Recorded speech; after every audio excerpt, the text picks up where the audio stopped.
त्यांचं कर्तृत्व असतं. तर ते या कार्यक्रमातून म्हणजे मी गेलो आणि मी सांगितलं अशा पद्धतीचा हा कार्यक्रम ऑगस्ट 2018 आपण याची सुरुवात केली आणि आज आपल्याला 57व्या कार्यक्रमाला मान्यवर म्हणून लाभले. कोकणचा साथ संगमेश्वरी पार या कार्यक्रमाचे सर्व ज्यांनी लोकनाट्याला एक वेगळी दिशा दिली आणि प्रसिद्ध केलं. एकांकिका, नाटक, वेब सिरीज अशा विविध ठिकाणी आपली कला दाखवणारे संगमेश्वर पांगरी येथील सुनील पेंखळे यांचा आपण शाळेमध्ये स्वागत केलं आणि त्यांना विनंती करतो की त्यांनी स्टेजवर यावं. ते सुनील पेंखळे.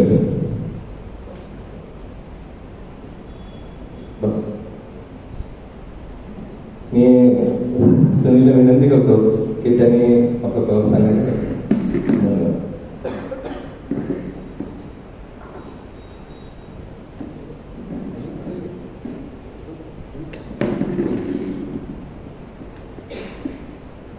नमस्कार.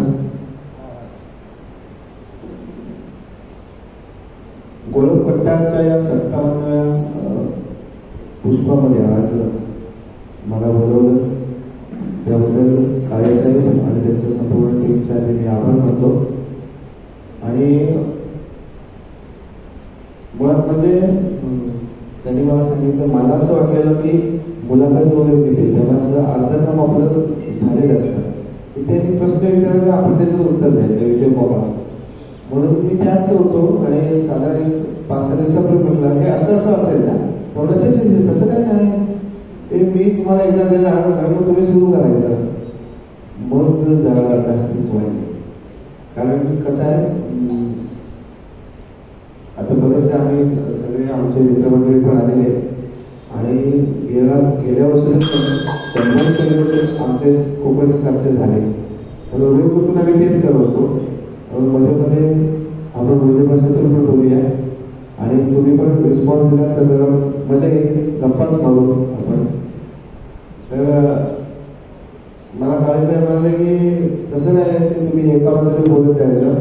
म्हटलं आता सगळं सांगायचं म्हणजे म्हटलं सगळ्याला बोलतच आहे. म्हटलं एका बाजूला जवळजवळ 3 तास बोलायचा. तर म्हटलं कसं काय, गेल्या आठवडाभर मी जवळजवळ तयारी करतोय. म्हणजे 10वीला पण एवढा अभ्यास केला नसेल मी आम्हाला. पण कसं असतं सगळं आता जवळजवळ 57 येतं त्यांनी आम्हाला बोलवली.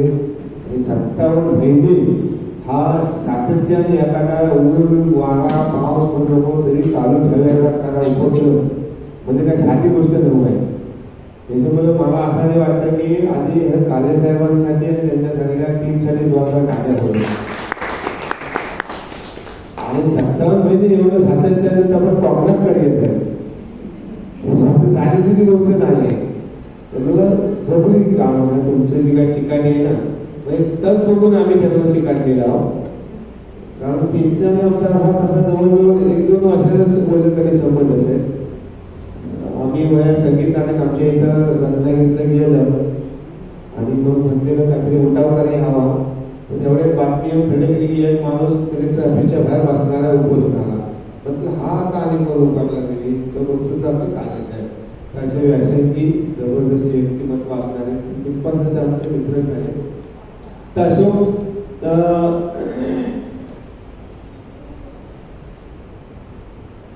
माझ्याबद्दल सांगायचं म्हणजे काय, आता सगळ्याला जीवन प्रवास म्हणजे तुम्ही तुमचा सगळ्याला विस्तारून सांगा.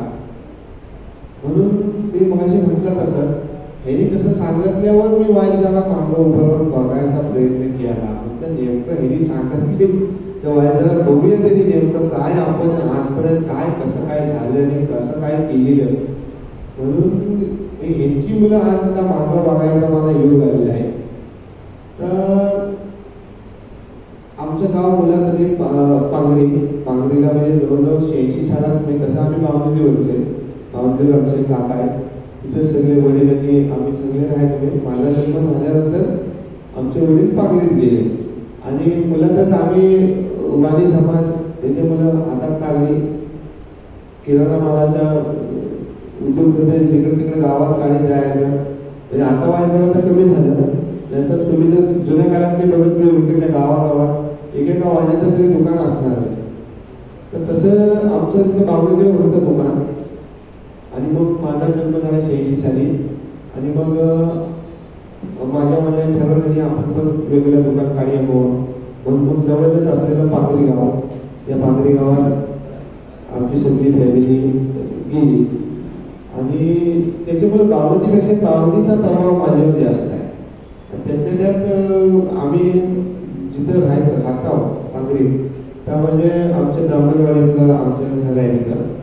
आणि त्याच्यामुळं वर्षभरात जवळजवळ नाही म्हटलं ना तरी आमच्या इथे गणपतीचं देऊळ आहे, विठोबाचं देऊळ आहे, तसाच लक्ष्मीकांताचं देऊळ आहे. त्याच्यामुळे हे देवाचं वर्षभरात उत्सव असे येते. आणि गणपतीचा आमच्या इथे 5 दिवसाचा उत्सव भाद्रपदाचा, प्रतिपदीपासून सुरू व्हायला पंचमीपर्यंत. रोज दुपारी जेवण असे येतं यजमानाकडं, संध्याकाळचं जेवण, त्याच्यानंतर आरती भोवत्या, हा 5 दिवस ठरलेला. तसंच विठोबाचा पण उत्सव, कार्तिकाचा उत्सव पण जवळजवळ 5 दिवसाचा उत्सव ताप आहे.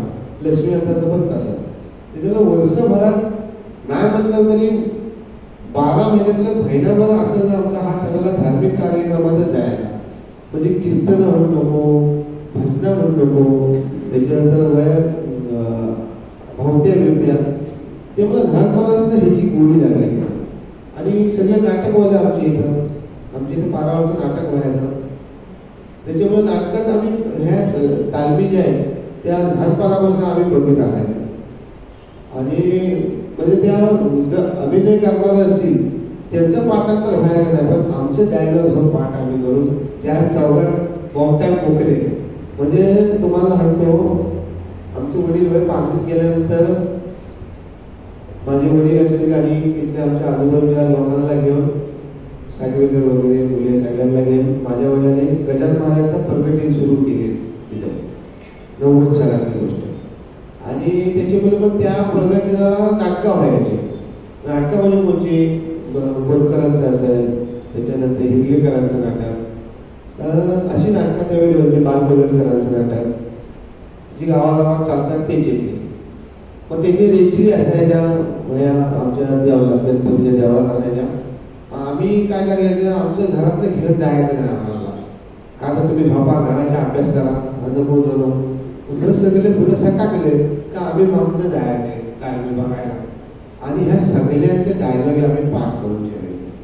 आणि एवढं आम्ही म्हणजे तसं वावरून टाकलेलं म्हणता येणार नाही, पण तिचे जर आठवायला असेल की आमच्या इथं आमचे पोस्टमास्टर आहेत गजाभाऊ बोले म्हणून, एकदम साधा सज्जन माणूस.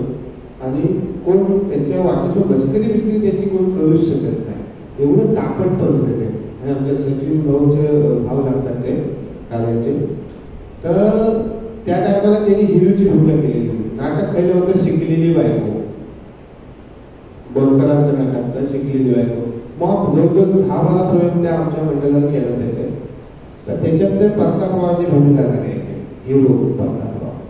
मग त्याच्यात डायलॉग मध्ये प्रतापराव असं पाहता काय. मग आम्ही काय करायचं, त्यांच्याकडे यायचं असं वर आले, त्यांच्या घराकडनं तर चालत आले, आमच्या घरात असं सामने जायचं. आम्ही इकडे घरात कोपऱ्यात बसून राहायचं, त्यांना दिसणार नाही असेल तर तिथं वर उगावले का आम्ही सुरू करायचं, प्रतापराव असं पाहता काय. का जो जवाबात जो उठायचं नाही असं मारायला, असं लहानपणापासून चित्रपट माफ केलेलं आहे. त्याच्यामुळे हे डायलॉग मी लागे पाठ करायचं कसं त्यावेळीपासूनच हे नाद लागले सगळे. त्यामुळे मुला सांगायचं म्हणजे घरात आमच्या वडिलांनी बावडे सोडून पांगरीत आले. बावडेचं व्हाय कसं सगळं आमचं वातावरण सगळं व्यावसायिक होतं. सगळे आपली वाड्यांचीच घरं आहेत तिथे सगळी बावडेची कोविड. त्याच्यामुळे अगदी झालं तर भजनाचं म्हणतात, नाटक बिटक लय दूरची गोष्ट आहे. पण पांगरीत आल्यामुळे कसं झालं, वर्षभरातलं 1 महिना नाही नाही, दर संकष्टीला आमच्या देवाला आरती असं सगळं चालू. गणपतीतली आरती जसे सगळ्या कोकणात आपल्या घराघरात चालते तसंच आमच्याकडे की इकडनं सुरू करायची, तिकडनं जवळजवळ 6 घरं आमची. त्याच्यामुळं हा भजन असेल, कीर्तन असेल, ह्याची गोडी तिथपासूनच लागलेली आणि आवड निर्माण झाली. तर पांगरीत आम्ही गेलेलो नसतो तर हा काय सगळं झालं नसतं. फार तर एखादं भजन मंडळ आम्ही काढलेलं असतं, बाकी 4-5 4-5 दुकानाचे मालक नक्की झालो असतो, असं काहीतरी झालं असतं माझं. ह्याच्याकडे वाद बोललो नव्हतं. त्यामुळे मी ज्यावेळी विचार करतो की मी आज काय तर त्याच्यामध्ये जास्तीत जास्त वाटायला काय असेल का आमच्या पांगरीतल्या धार्मिक गोष्टींचा आहे. पांगरीचा जास्तीत जास्त वाटा आहे त्याच्यामध्ये. कारण तस सगळं आम्हाला आमच्याकडे कीर्तनकार सगळं मॉप होऊन गेलेलं आहे. पाटीलकर गुरुजी असतील, रत्नागिरी खैला कीर्तनकार राहिलेले नाही, सगळे आमच्याकडे आले. त्यामुळे आता नवीन कीर्तनकार जरी आमच्याकडे कोण आला आणि का कुठंतरी जरी भाव चालला तरी लगेच आमच्या आडा करा साखीचं कॉल आली त्यांची चुकली आणि लगेच सगळे मापा काढून मोकले बाजूला. इतकं सगळं जबरी बसलेलं आहे. टाला बिलाचा म्हणजे टाळ वाजवायला आमच्या उलटा काय वाजवशी टाळ लगेच फटकं गावलंच म्हणून सांगायचे. आता आम्हाला केरळले काय तुम्हाला माहिती असेल आम्हाला शेजारचा तर त्याचं बाबा मोठं पाकोराची वाजवलं एक्सप्रेस माणूस म्हणजे आता सप्तेविधी बघतात ना आमच्याकडं सगळीकडे बघतात. तर आमच्या इकडची लोक जायची किरडू असेल, तुलसेनी असेल, वांद्री असेल इकडं त्या सप्त्याला वगैरे. त्यावेळी तिकडच्या लोकांचे एवढा दरावा असायचं पाकरकर आले म्हणजे वाजपी कृष्णाविरो वगैरे हे केरळचं बाबा मग व्हायचा थांबा मग थांबूया म्हणून एवढे जबरी वाजपी. आणि आम्ही लहान असल्यामुळे त्यांच्या बाजूला बसायचे भाजला टाळ उलटा वाजला का मांडीवर 4 बोटा बसले म्हणून समजायचे. तिथे मला तालात आम्ही जितपासून पटकन झालेले होते. टाळ उलटा काय वाजला आमच्याकडनं. हा सगळं गाणे बिण्याचं सगळं तितपास झालं. आणि जवळजवळ 1ली ते 4थी पर्यंत मी त्या पांगरीच्या शाळेत होतो. आमचे कोल्हापूरची कोल्हापूर मला शिकवाय होते. आयुष्यात मी मला असं वाटतं की ही भई जी काही माणसं माझ्या आयुष्यात आली म्हणजे माझं पुण्य असेल किंवा माझ्या आयुष्यात गेलेलं पुण्य असेल किंवा ह्याचं आयुष्य व्यवस्थित घडावं म्हणून ही माणसं आली. त्या माणसांचं माझ्या आयुष्यात कधी तरी आतापर्यंत काय घडलं त्यांचं मोठं वाट आहे. म्हणजे म्हणतो मला आमचं जे कोणते गुरुजी होते 1ली ते 4थी म्हणजे त्यांच्यावर लेख पण लिहिला होता. तर जबरदस्त माणसाने आमचं घर असं असेल का ते एकमेव गुरुजी असे होते त्यांनी माझ्या वडिलांना पण शिकवली, माझ्या मोठ्या बहिणीला पण शिकवली, मला पण शिकवली आणि माझ्या बारक्या बहिणीला पण शिकवली. आमच्या सगळ्या घरातल्या ते एकमेव शिक्षक होते. त्यामुळे त्यांच्याप्रती आदर आणि जवळीक जास्त होती आमची. आणि कधी असं नाही आम्ही आता हा सगळे अंगणवाडीने आले त्यावेळी अंगणवाडी नव्हती. मग आम्ही काय करायचं डायरेक्ट पहिलीत ना मग अगोदर शाळेत अगोदर जायचं आणि आम्हाला मागं भिंतीला मागं बसवून ठेवायचे. पण आता ती काय जमीनमध्ये नव्हती ना जिंकलं ते आम्हाला शिकवायची. आता सरकारनं दिलेलं काम नव्हतं. सरकारनं 1ली ते 4थीला शिकवायला होतं. तरी सुद्धा कोणती आमच्याकडनं का सगळा पाया अगोदरच मजबूत करून दिला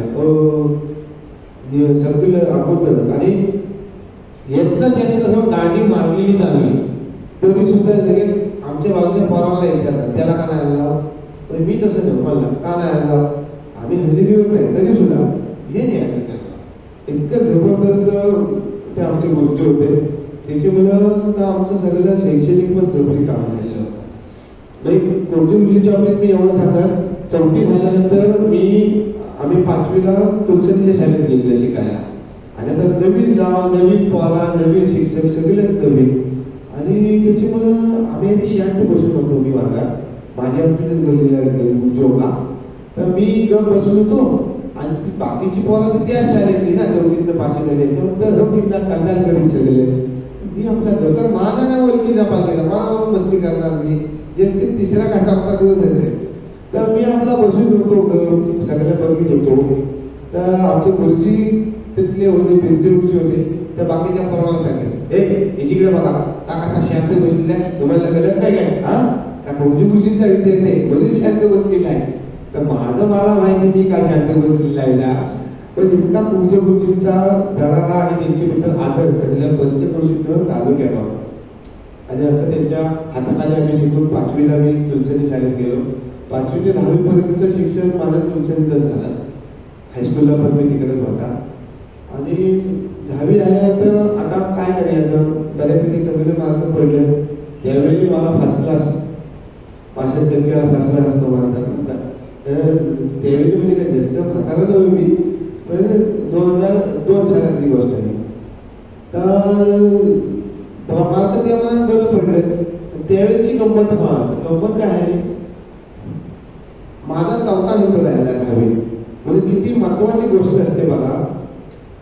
असं मला खूप काही गोष्टी माझ्या आयुष्यात असं लागून राहतात ना, त्या गोष्टीत माझा 4था नंबर राहिला. आणि 3रा नंबर ज्यांचा आलेला होता ना, जी माझ्या वर्गातलीच होती ती जेमतेम 2 मार्कात माझ्या पुढे होती, पण ती 3रा नंबर आहे. 2 मार्क कमी असल्यामुळे माझा 4था नंबर. ते मला बॉर्डावर माझं नाव नाही, बॉर्डावर नाव नाही त्याचे मला कोण हात तुला पुष्पगुच्छ द्यायला येत नव्हता. म्हणजे 2 मार्क होणं किती महत्व असतं बघा आयुष्यात. तर मला तर काय वाटायचं, मायला म्हटलं जर 2 मार्क जर कुठेतरी गावले असते तर नंबर माझा आला असता. पण असं ह्या गोष्टी मनात ठेवून कायम पुढं काहीतरी शिकल्या मला गावलं. आणि 10वी झाल्यानंतर आता करिअरचं काय, कॉलेजला जायचं म्हणता जायचं काही इकडं. रिटर्न झालं कसं 2002 साल, म्हणजे आम्ही आमच्या वडिलांनी पांगरीत घर आम्ही बांधलेलं 95 साली. आणि 95 साली घर बांधल्यानंतर म्हणतात ना, घर भाव बांधून रील भावी काढून काय म्हणतात तर जुनेदारची माणसा लग्न करावं भाव म्हणतात टाकलेलं. तसं काहीच झालं आमच्या आयुष्यात. आणि जर आमचं चांगलं चालणारं दुकान सगळं अगदी पूर्ण म्हणजे असं जाणं होतं माझं एकदम ठापकन असं खाली आले. तर खाली आलं म्हणजे तो जवळजवळ 97 ते 2098 ते 2003-4 साल ह्या आयुष्यात मी विसरूच शकत नाही.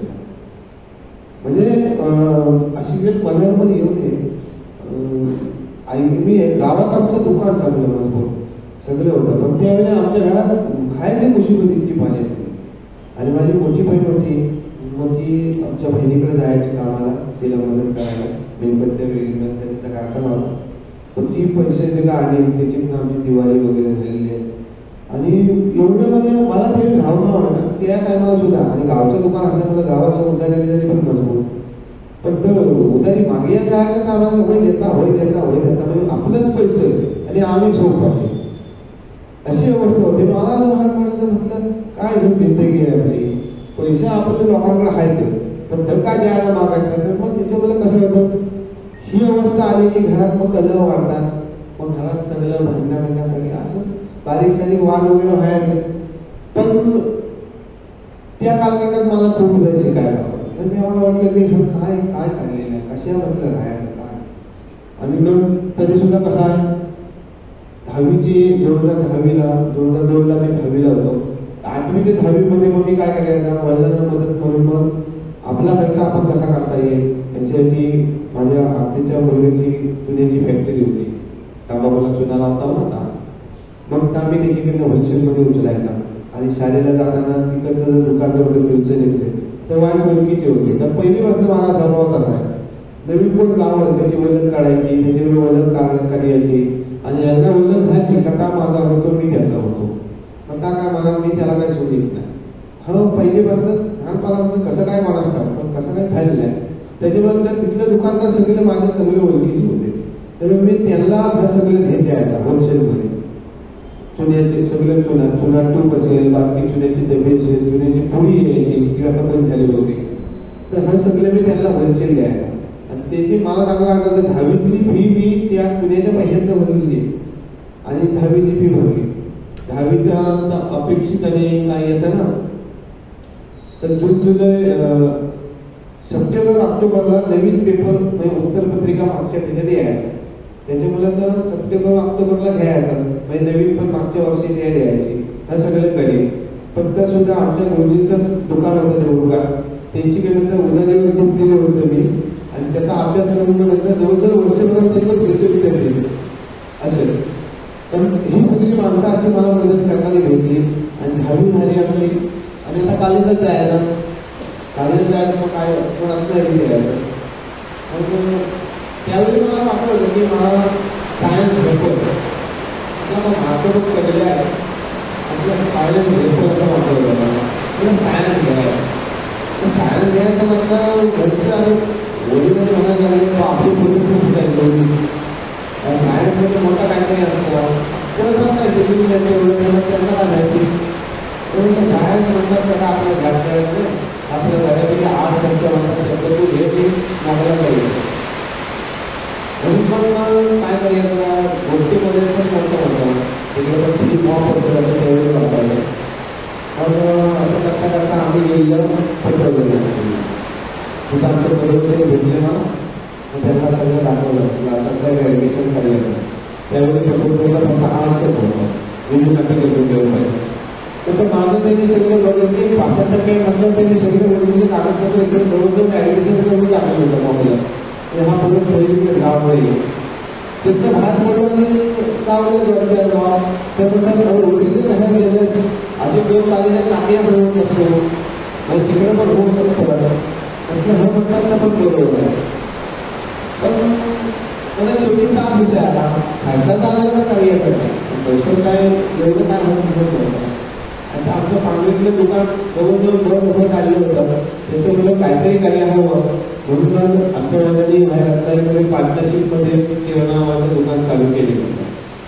पार्टनरशिपमध्ये तर त्याने पैसा आमच्याकडे वडिलांच्या लोकांनी पैसे द्यायचे असा हा काहीतरी विषय होता. त्याच्यामुळे तुमच्याकडे आलं एवढं मिळत नव्हतं पैसे त्याच्यामुळे एवढा काय खर्च वगैरे वाटत नव्हता कॉलेजचा. तो त्याला म्हणजे विजू नाट्यबद्दल विजू नाट्य तो विजू नाट्य मुलं कॉलेजला मी घरबसून त्यांचा 11वी-12वीला आणि त्यावर मला चांगला आठवतंय मोठून गोड पेरलं होतं माझ्याकडे आणि त्या शिकामध्ये एक शिकवली किंवा दुसरी झाली होती आठवड्यावर त्या दोन्हीतच सगळं कामकाज चाललेलं आणि मी म्हटलं बाप्पाला की म्हटलं जरा वाईट म्हणतात पेरली तरी घ्यायला आता काढायला प्रिपेअर लागते. तर आपले पप्पा म्हणजे संघाच्या याच्यात वाढलेले ते इथे संघाच्या घरा होते वस्तीवर राहायला होते तिथे शिकले होते त्याच्यामुळे सकाळी 5 वाजता उठायचं सगळे संघाचे संस्कार आणि संघाचं कपडे कशाला हवं एक गाडीला आणि एक मला एवढे असतं की बाद झालं असं तरी संघाचं जाणून तर मला पण सांगितली म्हटलं ठीक आहे चालेल शिवून गेलं त्याच्यात आणि 12वी झाली. 12वीला आम्हाला पिक्चर बघायचं नाव लागलं सगळं आयुष्यात सगळ्यात महत्वाचे आहे सगळं तुम्हाला कसे त्याच्यामुळे सगळे 12वी खरंच चालतात तर मी त्यांना मॉप अनुभव घेतलेला आहे. संस्थेचं काय सगळे प्रश्न वाटते पण मी तुम्हाला माझ्या गणित थोड्यामध्ये सांगेन. तर झालं म्हणजे माझं मित्र सगळे 2 वर्ष लागून आलेले 4 वर्ष लागून आलेले मग माझे बरोबर गावले ते त्याची चांगले वेळ करायला. तर त्याच्यामुळे कसं झालं तर पिक्चर बघायचं ना मग त्यांच्यावर पिक्चर बघायचं म्हणजे 12वीला असताना फसो काय असतो तर त्यांनी मला शिकवली आणि 12वीच्या वर्षभरात एक पण फसो आम्ही सोडलेला नाही. दर शुक्रवार आम्ही पिक्चरला जायचं म्हणजे तुम्हाला सांगतो एकदा मला चांगला अनुभव आहे. माझा एक मित्र आहे शेतकरीचा बोलकर आणि त्याने मी तरी दोघं तरी जायचं 1 रुपया कमी पडत होता दोघांच्या तिकिटाला 1 रुपया कमी पडत होता. आता म्हटलं करायचं आहे का पिक्चरचं बघायला अधिक पैसे कमी असते तर आम्ही लाखा टाकायचं जायचं तर तेव्हा जरा तिकीट कमी पैसे जरा कम असेल तर राधा करून तुला जायला पण लाखाला जायचं सुद्धा आम्हाला 1 रुपया कमी पडला होता. मग आमचा मित्र होता कालेजकार राजू घाणेकर म्हणून तर त्याचे वडील ह्या BIDC काय का आम्हाला सरकारी असतं तर मला वाईट त्यांना पॉकेट मनी काय असतं ना गावी येतं ना मग त्याच्याकडे गावात धीरे करून 1 रुपया त्याच्याकडे पिक्चर बघायला शिकले होते. तर पिक्चरचं त्यावेळी पिक्चर नाही बघितलेले 12वीला कसं अभ्यासात नाहीच मानले जातात मला त्याच्यामुळे कसं काय 54% पहिलं त्यावेळी मलाच काय कळले नाही. पहिले पेपर हिंदी झाले मी अभ्यास करून गेलेला भूगोल आता तिथं गेला मला पाव सांगायला लागलं याला भूगोल नाही म्हणतो हिंदी आहे म्हटलं बोलते आता काय येत होतं त्याच्यावर भेटता होता पण झालं मला 54% पडले म्हटलं देवाच पण इच्छा आहे मी काहीतरी शिकल्यावर पण म्हटलं तसं 54% पण काय आमची परिस्थिती एवढी पण काय घडा आलेली नव्हती. त्याच्यामुळे लवकरात लवकर पैसे कसं कमायला होते त्याच्यामुळे हा काही ग्रॅज्युएशन तर काय व्हायलेलं नाही. आता म्हटलं वाय जरा ITIकडे जाऊया आणि काही तरी कोर्स करून लवकरात लवकर नोकरी कशी गावं हे बघूया म्हणून मग ITIला ऍडमिशन घेतलेलं. त्याच्यात पण आमच्या घरातल्या सगळ्या नातेवाईकांना सांगून ठेवलेलं होतं मोटर मेकॅनिक जबरी ट्रेड मोटर मेकॅनिक त्याच्या हा लोकांनी इलेक्ट्रिशियन आणि मग त्याच्यानंतर RAC आमचा एक मामा इलेक्ट्रॉनिक झालेला होता त्या रेडिओ टीव्ही काय काय त्याने केलेला पण त्या होत त्यात काय गरीबच नव्हता. त्याच्यामुळं इलेक्ट्रॉनिक्सवर आमच्या घरात त्यांचा लय मोठा रोज कशाशी कियाचं वगैरे. आणि दुसरा एक आमचा भाव होता का इलेक्ट्रिशियन झालेला, त्या मग पैसे कमी मग म्हणजे मजबूत दिलेले काम, कोणाचा फेर घेऊन ये, कोणाचा मिस्त्री घेऊन ये, सगळ्या घरात नुसता खर्च पडलेला सगळ्याला रिपेअर करायला. त्याच्यामुळे सगळं काय मला म्हणे तर इलेक्ट्रिशियन घे. पण तशी मी टक्क्याचं घेतले काय जुळलं नाही. माझ्या वाट्याला आला आरेशी आणि काय गेलो तिकडं आरेशी तर मला विचारेल आरेशी आहे घेता वाय काय आरेशी घेत काय करायचं फ्रीज आणि रिपेअर करायचं माझ्याकडे. म्हटलं सगळं कालबाला लागेल हाताला. मग म्हटलं खायला दुसरा आहे त्यामुळे इलेक्ट्रॉनिक देऊ चला. त्याच्यानंतर परत पुढच्या फेरीला बदलता येऊ शकतो जर कुठं काय कामा झाला नंतर असं कधी नव्हतं त्यावेळी. इलेक्ट्रॉनिक घेतला मग तर बघितलं तर वाईट बरं होतं. ॲप्रोन काय घातला काय नाही घातला काय कारण सगळं काय ग्रीसचं कामच नाही ना. घातभर घर घ्यायची आणि तर सोडून करायचं. आमचे मॅडम इथे आलेले आहेत मला ITI ला तेव्हा त्या 2 वर्ष फडके मॅडम साधे मॅडम. तर मग त्यांच्या हाताखाली आम्ही 2 वर्ष काढलेली. पण जबरदस्त इलेक्ट्रॉनिक्सचं ज्ञान त्यांनी आम्हाला चांगलं दिलं आहे. आणि त्यावेळी माहिती मग काय कॅम्पसच्या कंपनी यायच्या अप्रेंटिसशिपसाठी. अप्रेंटिसशिपसाठी कंपनी यायची ती अगोदर रिझल्ट लागायच्या अगोदर यायची आणि सिलेक्ट करून द्यायचे. मग पास होतील त्यांना तिकडे लावायचे. मग त्यातले आम्ही मॅनेजमेंट वगैरे ऐकलं होतं. गोदरेजला आमचे प्रिन्सिपल पोरा गेलेले आहेत. गोदरेज कंपनी चांगली, महिंद्रा कंपनी चांगली. माझ्या डोक्यात होतं सगळं हा कंपनी निदान अप्रेंटिसशिप तरी करूया गावामध्ये. म्हणजे कसं माहिती त्यांचं कसं कामकाज चालतं मोठ्या कंपनीचं ते आपल्याला बघता येईल. म्हणजे कसं त्यांचं चालतं, प्रोडक्शन कसं असतं, ते कसं मॅनेजमेंट कसं करतात. म्हणून म्हटलं जर जुळलं तर म्हटलं चांगलं होतं.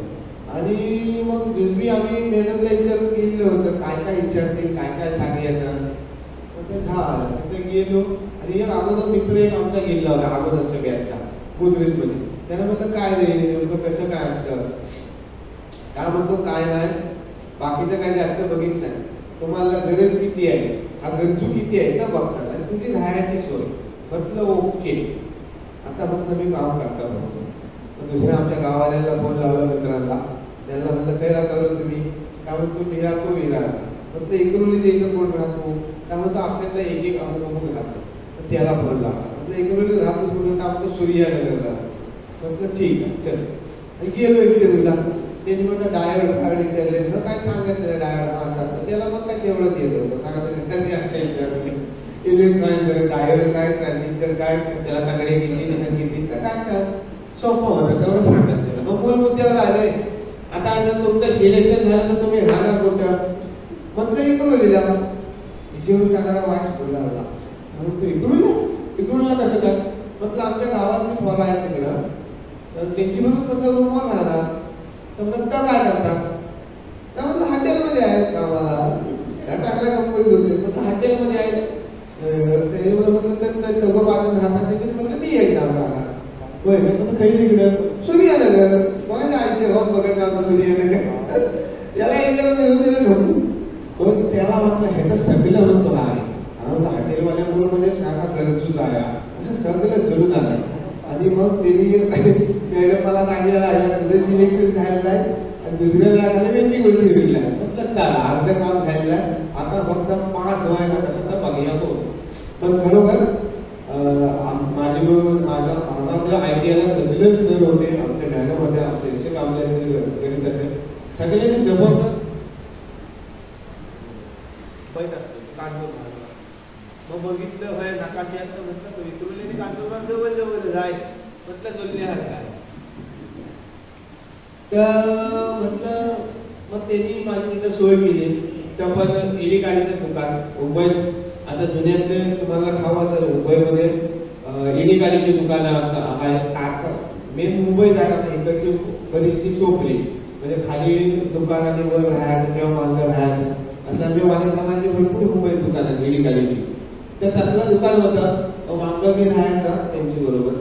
आणि मग गोदरेज कंपनी सुरू केली आणि इलेक्ट्रॉनिक माझा ट्रेड असल्यामुळं मी म्हटलं तर अंगाला गेलीच नाही का काय नाही, आम्हाला एसी मध्ये काम तिकडं. आणि तिथं पण माझं नशीब तेवढं चांगलं, तिथं आम्ही गेल्यावर सगळं अप्रेंटिसशिप वाले होते. तिथं गोडसे नावाचे मोठे इंजिनियर होते, त्यांच्याकडे सगळ्या अप्रेंटिसच्या पोरांना दिले. टर्नरवाले फिटरवाले म्हणजे आमचा एएनईचा हा होता ब्लॅक होता, त्याचं मेन तर गोडसे, त्यांच्याकडे सगळ्या पोरांना दिले.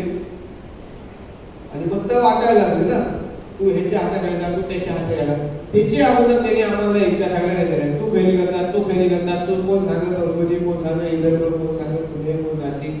मी म्हणलं रत्नागिरीचा, रत्नागिरीचा तू जर इकडे येतो मला तुमचं काहीतरी बोलाय, सगळं काहीतरी मला होते. तर म्हणलं त्यांनी मला बाजूला घेतली आणि बाकीच्यांना वाटली सगळ्यांना. आणि माझं काय वाटतं पण सांगितलं नाही. आता म्हणतं काय रे मग बाजूला तर घेतली नाही, आज होत नाही कोण नाही, तर म्हणलं माझी काम नाही. असं करीत करीत नेहमी सगळ्या त्या आमची लॅब होती, तिथे ते इन्चार्ज होते, त्यांची घेऊन गेले. लॅबमध्ये घेऊन गेले, दरवाजे उघडल्यावर म्हणतात समीत नावाचा तिथे इंजिनियर होता, त्याला म्हणले समीत त्या गावाला आला ना. गावाला म्हणजे हा तिकडे जातो दिसतोय. मग तो म्हणतो अरे वा, मग खैरी करतात तो काय वगैरे सगळं झालं. मग मी डेव्हलप वगैरे असं तसं. म्हटलं तुमचं नाव कसं सर, तर म्हणजे समीत सोना. समीत सोना तुम्हाला तुम्ही पण इलेक्ट्रॉनिक केलं, रत्नागिरीत केलं. आणि सगळ्यात महत्वाचं म्हणजे त्या पण आमच्या मॅडमचा आणि मला तुम्हाला एवढा मोठा आनंद झाला. हे दिवशी आल्या मी काजू मारला, उतरल्यानंतर आमच्या मॅडमला काही फोन आला, मॅडम सुखी काम झालेलं आहे. काय झालं, पहिला दिवस मस्त गेलेला आहे. म्हटलं समीत सर माझे आहेत, मला त्यांच्या हाताखाली मला काम करायचं. अरे वा, मग काय मस्तच झालं, कारण का पण त्यांचा विद्यार्थी. आणि नंतर समीत सरांचं माझं भरपूर जवळचं नाते निघाली, कारण आमच्या शेजारी पण सागवेकर होते, त्यांच्याकडे त्यांचं नातं वगैरे होतं. असं सगळं जुळून आलं. आणि कसं ओळखीचं असलं का त्याला काम करायला मजा येते.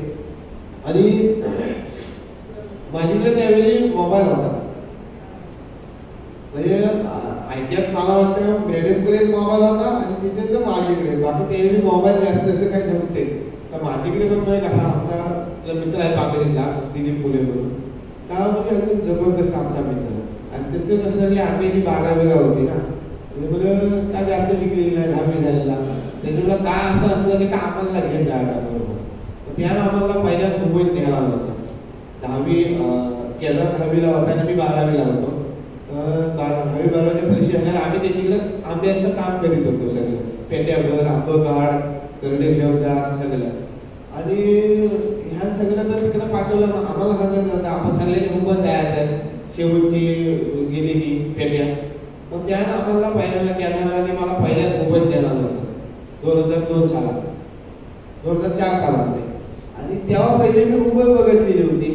मग त्या तिकडे मोबाईल घेतलेला होता, त्याची आहे 1100 सगळ्याला माहिती आहे, जबरी चालू टेन्शन होता. पण त्या 4,500 द्यायला घेतला होता. त्या बंद पडला त्याने 11-1200 रुपयाला मिळत होता. पण त्या 4,500 एवढा जर चांगला मोबाईल होता ना 1100 का त्याने तिची हिरी घेतलेला. पण तर त्यावेळी कार्ड कसे लगेच याला नाही घेतला असं होत नव्हतं. नंबर लावून ठेवे लागायचे, मग कितीतरी आपला नंबर लागायचा, मग तुम्हाला कार्ड भेटणार, असं सगळ्या गोष्टी होती. मग त्याच्यात कसं झालं, म्हणजे आमचे मंगेश भाऊ आहेत मोरे, त्या सकाळमध्ये आमचा प्रदीप वेल्ला म्हणून एक मित्र होता. त्याचा एक मित्र होता थापा म्हणून, हा एअरटेलमध्ये होता कामाला. आणि त्यात अशी स्कीम आणला नव्हती, त्यामुळे तुम्ही जर आता 200 रुपये भरलं तर तुम्हाला एअरटेलचं कार्ड लावणार आणि त्याला वर्षभर 200च्या रिचार्जला, त्यावेळी 200ला रिचार्ज केला का 50 रुपये टॉक टाईम लावायचा. आता हरकत नाही, 190 महिनाभर मला वगैरे असलं काय तुम्हाला खावायचं झालेला. तर 200ला रिचार्ज केला का 49 रुपये लावायचे. पण त्या कार्डाला स्कीम काय होती, 50 मेसेज फ्री असायचे आणि 50 मिनिटं एअरटेल टू एअरटेल बोलायला लावायचे, असलं पण त्याला होतं. मग त्यात मला तर कार्ड घेऊन द्यायला होतं, ते घेऊन ठेवूया फुकट लावता 200 रुपये, पण आता त्याला घेऊन ठेवलं होतं. आता म्हटलं हा घालायला घे निघले एकशे नको. मग तेवढ्या दिलीपचा मोबाईल तसाच पडून होता. त्यामुळे मग दिलीपला म्हटलं नाही बघा आता काय असं नाही, तसा मोबाईल सुद्धा असाच पडून आहे, बरोबर आहे की नाही, माझीशी कार्ड आहे. तर मी माझं घालून पण ठेवतो ना मी, मग त्यात मला द्यायला का मोबाईल मी घेऊन ऐकायला यायचो. तर त्या मोबाईल माझ्याकडे होता. मी अप्रेंटिसशिपला मुंबईत गेलो आणि खोल असा झाला. आता हा सगळं मी मुंबईत गेलो आणि आम्ही सगळे असं अप्रेंटिसशिपमध्ये बसलो होतो. नगरचा एक वर्ग होता आमच्याकडे अप्रेंटिसशिपला, ज्ञानेश्वर गाडे म्हणून, आता चांगला मित्र आहे मला. तर त्या माझ्याला बघून मोबाईल मग हातात घेतला आणि त्याच्यानंतर काय झालं ना, फोन लिहायचं बंद झालं सगळं. फोन लागत पण नाही आणि फोन लिहायचा पण नाही. मी घाबरलो, म्हटलं मग कसं काय झालं, सगळा चालू होता फोन. म्हटलं तर आता फोन कसा सांगायचा कोणतीकडं, पण तसं माझ्या ओळखीचं कोण नाही, भाऊजींचा भाव ना, आम्ही कधी नुकतीच त्याची ओळख झालेली. आता म्हटलं कार्याचं काय, मग काजू मारला तुम्ही जर ईस्टला बाहेर पडलं साईबाबाचं एक मंदिर आहे. मी 3च्या ड्युटीला सुट्टी आहे ना, आणि 4 वाजेपर्यंत तिथं पोचलो की मग तिथं 15 मिनिटं चालत जायला लागायचं ना आमच्या त्या दुकानापर्यंत. पुढे 2-3 दिवस गेले त्याच्यात. मी त्या साईबाबाच्या पुढ्यात बसून राहिला ना, साईबाबा बघा आता काय झालंय मोबाईल, काहीतरी जादू करा तुम्ही. पण हा चालू होते म्हटलं मोबाईल. मग त्या कॉइन बॉक्सवरनं फोन पण मी इकडे केले मित्रांना, म्हटलं असं झालंय चालूच व्हायच नाही. मग एक रिचार्जवाला मित्र होता आमचा, त्यानं मला सांगितलं, मी त्याच्या तिथल्या ह्याला पण विचारलं, म्हटलं काय करायला लागेल. त्या म्हटलं ह्याच्या सेंटरला जावा, केअर सेंटरला जावा एअरटेलच्या. म्हटलं कुठं आहे, तो मुलुंडला आहे. मग कसा तरी शोधत मुलुंडला गेलो आणि जवळजवळ अर्धा तास मी बसलेला होतो. असं उठून घ्या म्हणजे मला त्या गोष्टी बसा असं करीत माझा नंबर आला तिथं. त्या मुलगीला मी नंबर सांगितला 98-90-32-82-42. तिनं टाकला. मग ते मराठीचं कार्ड आहे काय, म्हटलं म्हणजे काय, तर ते हुबईच्या बाहेरचं कार्ड आहे काय, म्हटलं होय रत्नागिरीचं. मग हा सेंटर म्हणजे हुबईच्या बाहेरचं बघितलं, हा फक्त हुबई आलं. मी म्हटलं सांगता जवळजवळ एक तास मी इथं वस्तू राहिला आणि तिथं मला मग आता म्हणतं हा कुठे घ्यायचा. ती म्हणते सगळ्यांसाठी उल्हासनगरला शेल्टर आहे, तिकडे म्हणते जायला. उल्हासनगर म्हणतो तर ट्रेनला नाव आतमध्ये स्टिकर असायचं, तिची मी बघितलं हा उल्हासनगर म्हणतं लय जो लांब आहे, इकडे म्हणतं जागा हरवलं म्हणतं जगलंच वागणार कोण बघितलं. आता म्हटलं काय करायचं. परत आलं त्या मित्राला फोन लावला, पावणे दिवशी आमच्या का रिचार्ज मारली ना, त्याला म्हटलं असं झालेलं, काय झालं म्हटलं कळत नाही. म्हणजे फोन जाईल पण नाही आणि येत पण नाही. का म्हणतो कदाचित म्हणतो ना तुझं मायनसमध्ये म्हणतो अकाउंट गेला असेल, त्याची मुलं म्हटलं फोन झाला म्हणतो तिकडे रोमिंग गावला असेल तुला, त्याची रोमिंगला पैसे पडायचे.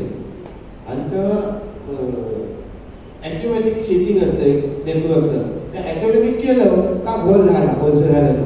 तर ॲटोमॅटिक जर तुमचं जर गेलं एअरटेल माझं कार्ड आहे, तर एअरटेल जर गेलं तिथं BSNL असेल तर ऑटोमॅटिक BSNL घेणार आणि BSNLचे पैसे सगळे कट होत जातात. रोमिंग चार्जेस काय असायला त्यावेळी त्यावेळी होते, म्हणजे मेन्यूवर ठेवायला लागायचं. तरी मी ठेवलेलं होतं, फक्त काय व्हायचं तर टाकता यायचं रेट गेलं का मी यायचं सगळं त्या आमच्या पर्यंत साध्या सिलेक्ट केला आणि वर लागतात सगळ्याला. त्याच्यामुळे हा सगळा गोल झाला. तर मग तो मायनसमध्ये गेला तर तू एक काम करू नको, 30 रुपयाचा फक्त रिचार्ज मारून बघ, झालं तर होईल. 30 रुपयाला मिळाले की 12 रुपये फक्त. बरोबर 30 रुपयाचं रिचार्ज मारलं तर हे चालू व्हायला असं काय झालं. म्हणून मी परत म्हटलं काय झालंय, म्हटलं तू काय जरा बघ रे व्यवस्थित. मग म्हणून थांब, मी म्हणून गेलो त्या केअर सेंटरला काही फोन लावला, का म्हणतो मोजून 2 रुपये अजून मायनसमध्ये आहे म्हणतो तुझा अकाउंट. त्या म्हणतो होय म्हणतो. मग परत दिसतं मला तेव्हा चालू झालं. मग त्यावेळी एवढा माझा आनंद झाला ना, जवळजवळ 4 दिवस मी कॉमात गेला, चालू होत नाही चालू होत नाही चालू होत नाही. पण ह समजण्यामध्ये केवढी बारीकशी गोष्ट असते बघा. आणि मग माझा मोबाईल चालू झाला, का मोबाईल माझ्याकडे होता आणि मग झालं. पण त्यावेळी सुद्धा कसं आम्हाला सुट्टी असायची आठवड्यात. ह्या सरकारी सुद्धा सगळ्या आम्हाला आपल्या शिकवायला, कंपनीत जरी आले असले तरी रविवार सगळी 15 ऑगस्ट 26 जानेवारी त्यावेळेसारखं सेंट्रल गव्हर्नमेंटच्या सगळ्या सुट्ट्या आम्हाला. आणि आमचा आरायचा क्लास असायचा त्यावेळी शनिवारचा एलपी टेक्निकल स्कूलला ह्याला विटीला कामा हॉस्पिटलच्या पुढच्या साईडला. मग तिकडे आम्ही दर शनिवारी जायचं, दर शनिवारी तिकडे जायचं क्लासला. आणि कसं असायचं तिकडे हजेरी भरली तुम्ही का कंपनी त्याचे पैसे द्यायला. मग तिकडे लेटर आणायचं हजेरी भरल्याचं. पण आमचा प्लॅन असा होता की त्याला हजेरी लागायची नाही, तुम्ही वहीवर लिहून यायचं फक्त गेलो सही मध्ये जाऊन आला सही मध्ये. पण आमच्या सगळ्या माणसाला माहित होतं तर काय मोजून सगळ्यांची नावं लिहायची सही करायची लिहायची. कोण गैरेच नाही. पण जर सोमवारी सुट्टी असली की मी आणायला जाते, शुक्रवारी रात्री पिरियडमध्ये बसायचं डायरेक्ट रत्नागिरी. दर महिन्याला मी त्या नावावर रत्नागिरी द्यायला हा सुट्टी ऍडजस्ट करून. आणि मग संपत आला होता, अप्रेंटिसशिप संपत आली. पण त्या अप्रेंटिसशिप मध्ये पण मॉक मला शिकायला लावलं. आमचे सगळेच ओळखीचे मग नंतर सर झाले असल्यामुळं बरंच टेक्निकल ज्ञान मला त्यात लावलं. कम्प्युटर मी तिथे शिकलो. म्हणजे शिडी राईट मारणं वगैरे काय गोष्टी आहेत ना त्या मी सगळ्या शिकलो होतं. आणि मला जर हवं होतं की हे मोठ्या कंपन्यांचं कसं काम चालतं तर बरंचसं मी ज्ञान तिथं घेतलं की हे कसं मॅन्युफॅक्चरिंग मध्ये काय असतं, इनवर्ड आउटवर्ड, त्याचं स्टोअर डिपार्टमेंट कसं चालतं, काय चालतं, हे सगळं तिथं मला कळलं. आणि मग अप्रेंटिसशिप झाल्यानंतर मी रत्नागिरीत आलो. परत मी तरी कंपनीत त्याला सांगून आलो होतो, म्हटलं मला जर परत बोललो कारण परत तर बोलवायचं ना कामासाठी कंपनीत त्या घ्यायचं. म्हटलं लगेच जर बोलवलं तर मी एकदा ना तिकडे व्हाय वाटलं होतं का परत यायचं नाही. आणि झालं कसं मी इकडे आलो आणि मग आमच्या आरायची एक्झाम झाली, ती परीक्षा झाली आणि गेल्या महिन्यावर असेल तेवढ्यात मी मला जाहिरात वाटली. हॉरायझन टेक्नॉलॉजी म्हणून रत्नागिरीचं मोठं कम्प्युटरचं दुकान आहे, त्याची जाहिरात होती. त्याला इलेक्ट्रॉनिक मेकॅनिक हवा होता आणि फ्रेशर पण चालणार होता UPS रिपेअरिंग करण्यासाठी. तर म्हटलं जाऊन बघूया काय होतं का, फ्रेशर हवा म्हणताय म्हणजे जाऊया. मग मी गेला तिकडे. आमचे परांजपे सर रत्नागिरीत मोठं नाव आहे त्यांचं कम्प्युटर क्षेत्रामध्ये.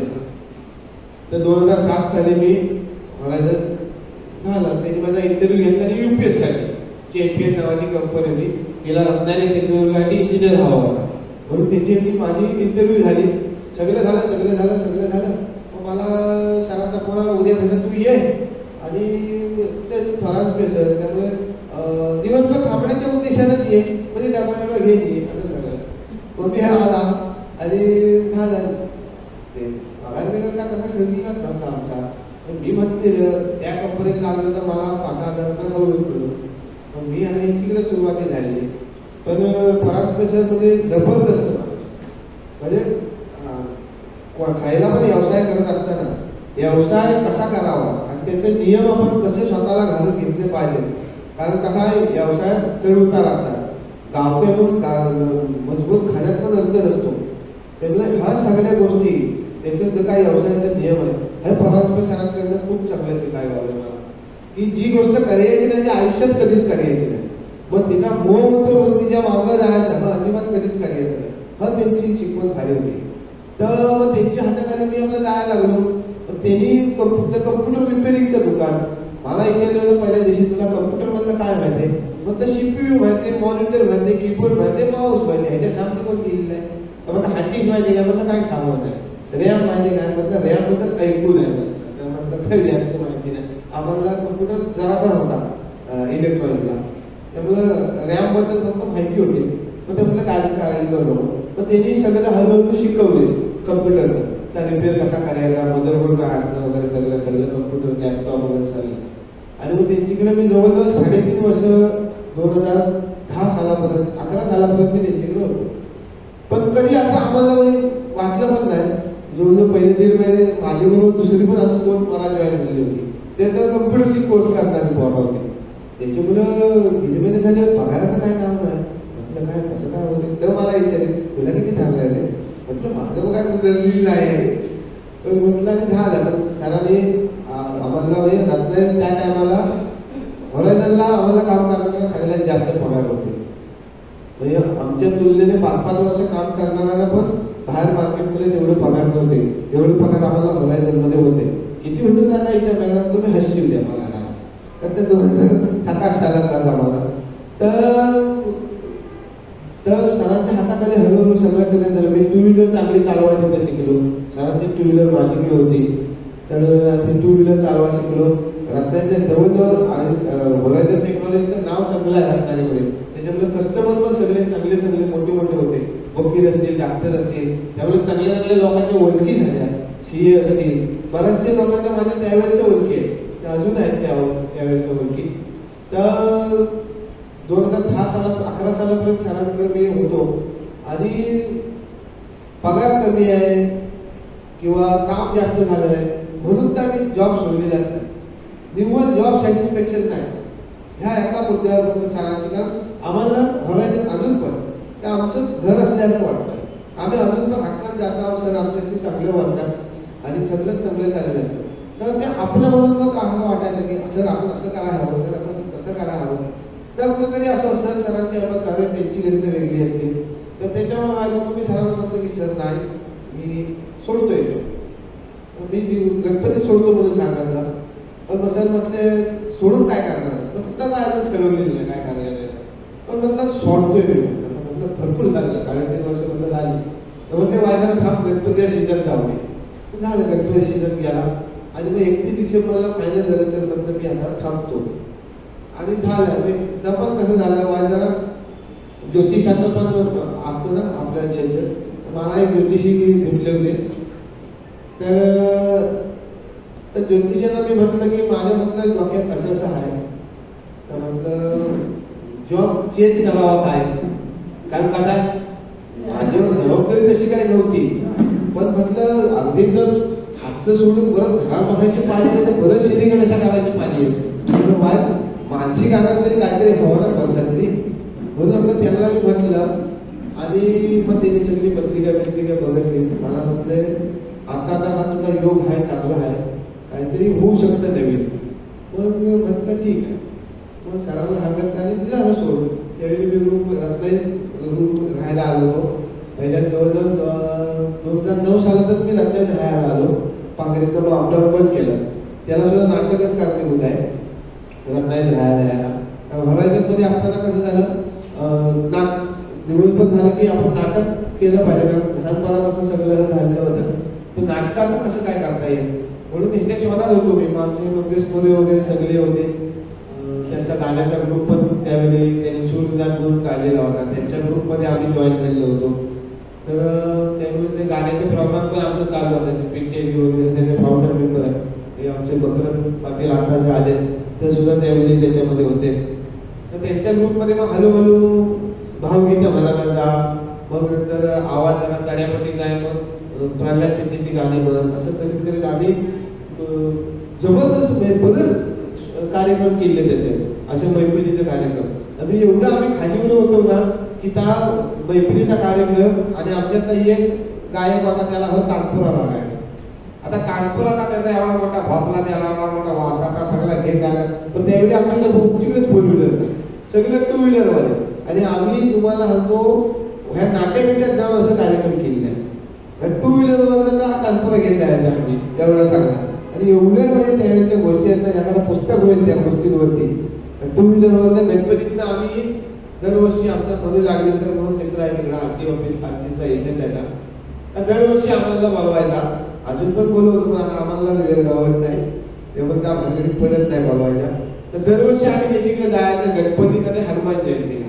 तर ठरलेलं पण सगळं 2 व्हीलर सगळं आम्ही 2 व्हीलरमध्ये. आमची गायिका पण होती ही काय म्हणतात पहिली प्रीती कोतवडेकर म्हणून ती पण जबरदस्त आमच्या बहीण भावासारखंच आमच्यावर बाईक करून आम्ही तिकडे जायचं. आणि एकदा रात्री ह्या पावसातच गोंधळ झालेला होता. ह्या पावसच्या उतारात तर मोठा ट्रेन वाघ खातो म्हणतात ना त्या उतरला 2 व्हीलरने जायचं. त्या आमचे ते भाऊ सावध म्हणून आहेत रत्नागिरीचे मोठे बुवा आमचे गुरु आहेत भाजनातलेले. तर आमचे गुरु त्यांच्याबरोबर आहेत. त्यांच्या सगळ्या गाड्या ऍक्टिकच. कुठल्या गाडीला ब्रेक लागत नाही तर कुठल्या गाडीला लाईट लागत नाही असं काय ना काही असायचं. म्हणजे अगदी भरपूर घेत नाही तरी सगळ्या कसल्या गाड्या घेत आम्ही जायचं. आणि त्यांची गुरु केदार होता आणि केदार मागं बसलेला आणि एबीटी घेत आणि ती लाईट जरा डिबारलेली होती. आणि त्या पावसच्या उतारात त्या रात्रीच्या जो म्हशी आल्या ना वाढल्या म्हशीवर ढळावून घे आम्ही मी बकरत पाटील आलो पुढं इकडं घाट्यात येत थांबलं काय येत नाही. मग अजून तिसऱ्याला फोन झाला म्हटलं काय झालं तर म्हणून तुम्ही कुठे आहे आम्ही घाट्यात पोहोचले. काय माणसं तुम्ही काय झालं तर भाऊनी केला म्हणतो म्हशीवर आपणल्या होतं इकडे जबरी एक गोष्टी त्यावेळेला घडलेल्या आहे. म्हणजे एवढं आम्ही खालीवर त्यावेळी होतो. तर सगळ्या असं त्या गाडीवरून आम्ही हा कार्यक्रम बरेच जवळजवळ 100-150 जास्त केलेले असतील तसं कार्यक्रम. आणि तर चालू होते.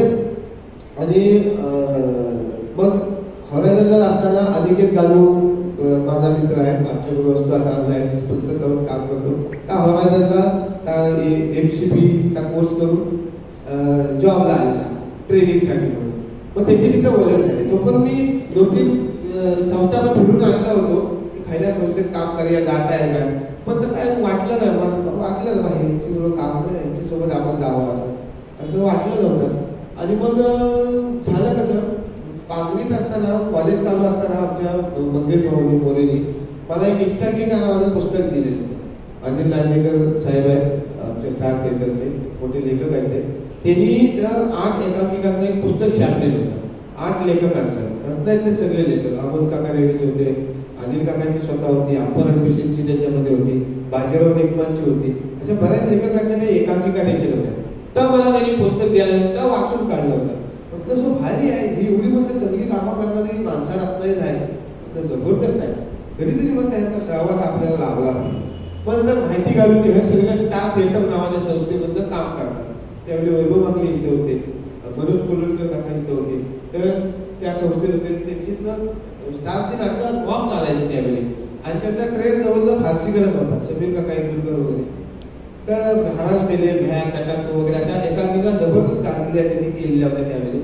आणि हा एक दिवस मला बोलताना ऐकलं, हा मी आता संध्याकाळी हा मग रेसल असला कसा, तर कसली रेसल का म्हणतो नाटक बसवता म्हटलं खैलं, तर का म्हणतो 13 दिवस प्रेमाचं. होय मग खैली तुमची संस्था का म्हणतो स्टार थिएटर. स्टार थिएटर मध्ये तू आहेस? होय. तू काय करतोस? का म्हणतो मी कोचिंग करतो, लाईट करतो. म्हटलं होय. म्हटलं मला किती वेळ येईल, आणि मला चॅरिटी द्यायला घेतलं तरी बाहेर येतात. मी म्हटलं काय काम नाही दिलं तरी चालेल, पण म्हटलं खेळशीव काय म्हणलं सोबत. का म्हणतो इच्छा नाही लागेल का म्हणून टाकतो का म्हणतो इच्छा मध्ये सांगतो. पण त्या सांगितलं तिकडे सगळ्यांना त्यांना घे त्याची सगळी माणसं जबरदस्त. म्हणजे बधू आकाश हल्ली एक्सपायर झाले, बधू आकाश असतील, राजू आकाश असतील, आणि जीवाला जीव द्यायला नाही माणसं घरात त्या. पण कधीच त्यांनी आम्ही कोण मोठे आहो अनिला का वगैरे असं कधीच जाणून दिलं नाही. अगदी कोणालाच तर तसं जाणून देत नाही. तर झालं मग त्याची बरोबर मी तसं 13 दिवसच्या रिएशनला जायला लागलो. मला त्याच्यात कायच नव्हतं काम, पण मी जाऊन बसायचा, तालमी बघायचा, सगळं चालू होतं. तिथं संदेश उर्फे नावाचा एक आमचा मित्र होतो, पण बिचारा काही वर्षापूर्वी एक्सपायर झाला. त्या स्टार थिएटरमधलं काम करायचं, त्याची बरोबर मैत्री झाली. त्याची रिक्षा होती, मग त्या रिक्षेवर त्याला वाटायला आपल्या हातात वाटायचे, मग त्याची बरोबर मैत्री झाली. आप्पा रणबिसिंग आमचे दिग्दर्शक, तर सगळं चालू होतं. पण 13 दिवसच्या शोला मी जायचो, पण मला काम काय नव्हतं. नंतर मग एक हेल्थ प्रेडिक्शन नावाचं नाटक पुढल्या वर्षी दुसऱ्या वर्षी राज्य नाट्याला बसवायचं ठरलं. स्टार थिएटर राजू काका जे जी मालिका होते, रात्रीचे खेळ चालीचे वगैरे लेखक आहेत ते, तर त्याच्यात काम करत होते. प्रफुल्ल काम करीत होते. त्याच्यानंतर अनिल नांदेकर काम करत होते. संदेश पण होता. आणि मी त्याचं लाईट्स करायचो. मला हा लाईटमधलं काय कामं नव्हतं, पण त्यांनी शिकवले सगळे. तर लाईट्स मी त्याची करायचो. आणि मग त्याचे पण प्रयोग झाले, राज्यनाट्य वगैरे सगळं झालं त्याचं. मग आमच्या संदेशच्या डोक्यात किल्ल्यावर आपण एकांकिका बसवली. मग एकांकिका बाबाने खैली, तर त्या संजय पवारांची ऐन आषाढात पंढरपुरात नावाची एक एकांकिका, ती एकांकिका झाली. आणि मला म्हणलं तू रोल करशील काय, तर मला रोल डायरेक्ट पहिल्यांदाच वाटला. म्हटलं काय काम, म्हटलं ठीक आहे करूया. आप्पा होते आपल्याला शिकवायला. मग आमच्या तालमी सुरू झाल्या. आता तालमी 7 वाजता तालीम सुरू, दोघांचीच एकांकिका होती ती. त्याच्यामुळे आम्ही खाली फाटक हायस्कूलला एकांकिका आमची तालीम व्हायची. मी आप्पाने तू तिघजण आम्ही जायचे 7 वाजता. आणि त्यानंतर मी त्यावेळी काय केलं, पांगरीत जाण्याचा करायचा. मग आमचा मित्र आहे साई ट्रॅव्हल्सवाला दत्ता कोंडाळकर, तर त्याला म्हटलं वायला मदत करशील काय ना, तो काय हवंय. म्हटलं तुझ्या ट्रॅव्हल्स रोज रात्री जातात पुण्याला, बरोबर आहे. त्या 9:15 सुटत्या. मला म्हटलं भावनेपर्यंत म्हटलं सुरक्षित राहण्याची व्यवस्था केली. त्या म्हणतो तूच जाणार असता, म्हटलं करतो. भाऊंच्यावर आमचं चुलत्यांचं दुकान आहे. भावाची व्हेस्पा घ्यायची आणि ती घेऊन मी पांगरीत द्यायची. असं जवळजवळ 1-2 महिने केलं मी. मग आप्पा आमचे नाराज. आप्पा काय म्हणायचं की तालीम जास्त व्हायला हवी, एवढ्या तालीम काय होत नाही, 1.5 तासात काय होत नाही. तालीम आपल्याला वाढवा हवी. आता म्हटलं वाढवा हवी तर करायचं काय. मग शेवटी संदेश मला म्हणायला लागला, बघ आपण एवढं सगळं जुळवून लागलेलं आहे आणि आता जर तालमा नाही केली तर कसं होईल, आपली एकात्मिका बंद होईल, मग त्याचं जर स्पर्धा नाही केली तर मग उपयोग काय, का आपण सगळा इमोशनल ब्लॅकमेलिंग काय म्हणतात तर करायला लागला.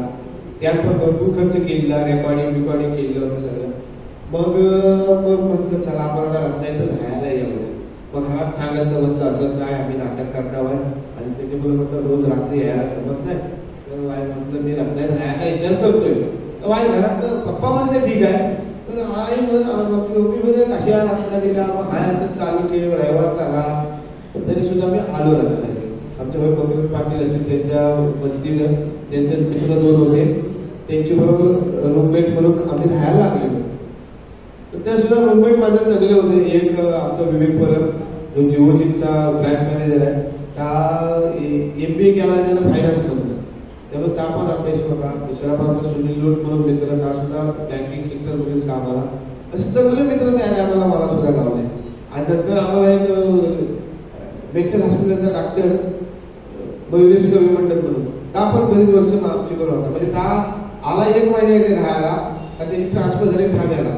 पण त्या दुसरा एक्झाम होता आम्हाला, मी त्या रूम मध्ये राहायला जाणार आहे. मग म्हटलं 1 महिन्याची म्हटलं आमची बरोबर राहतो.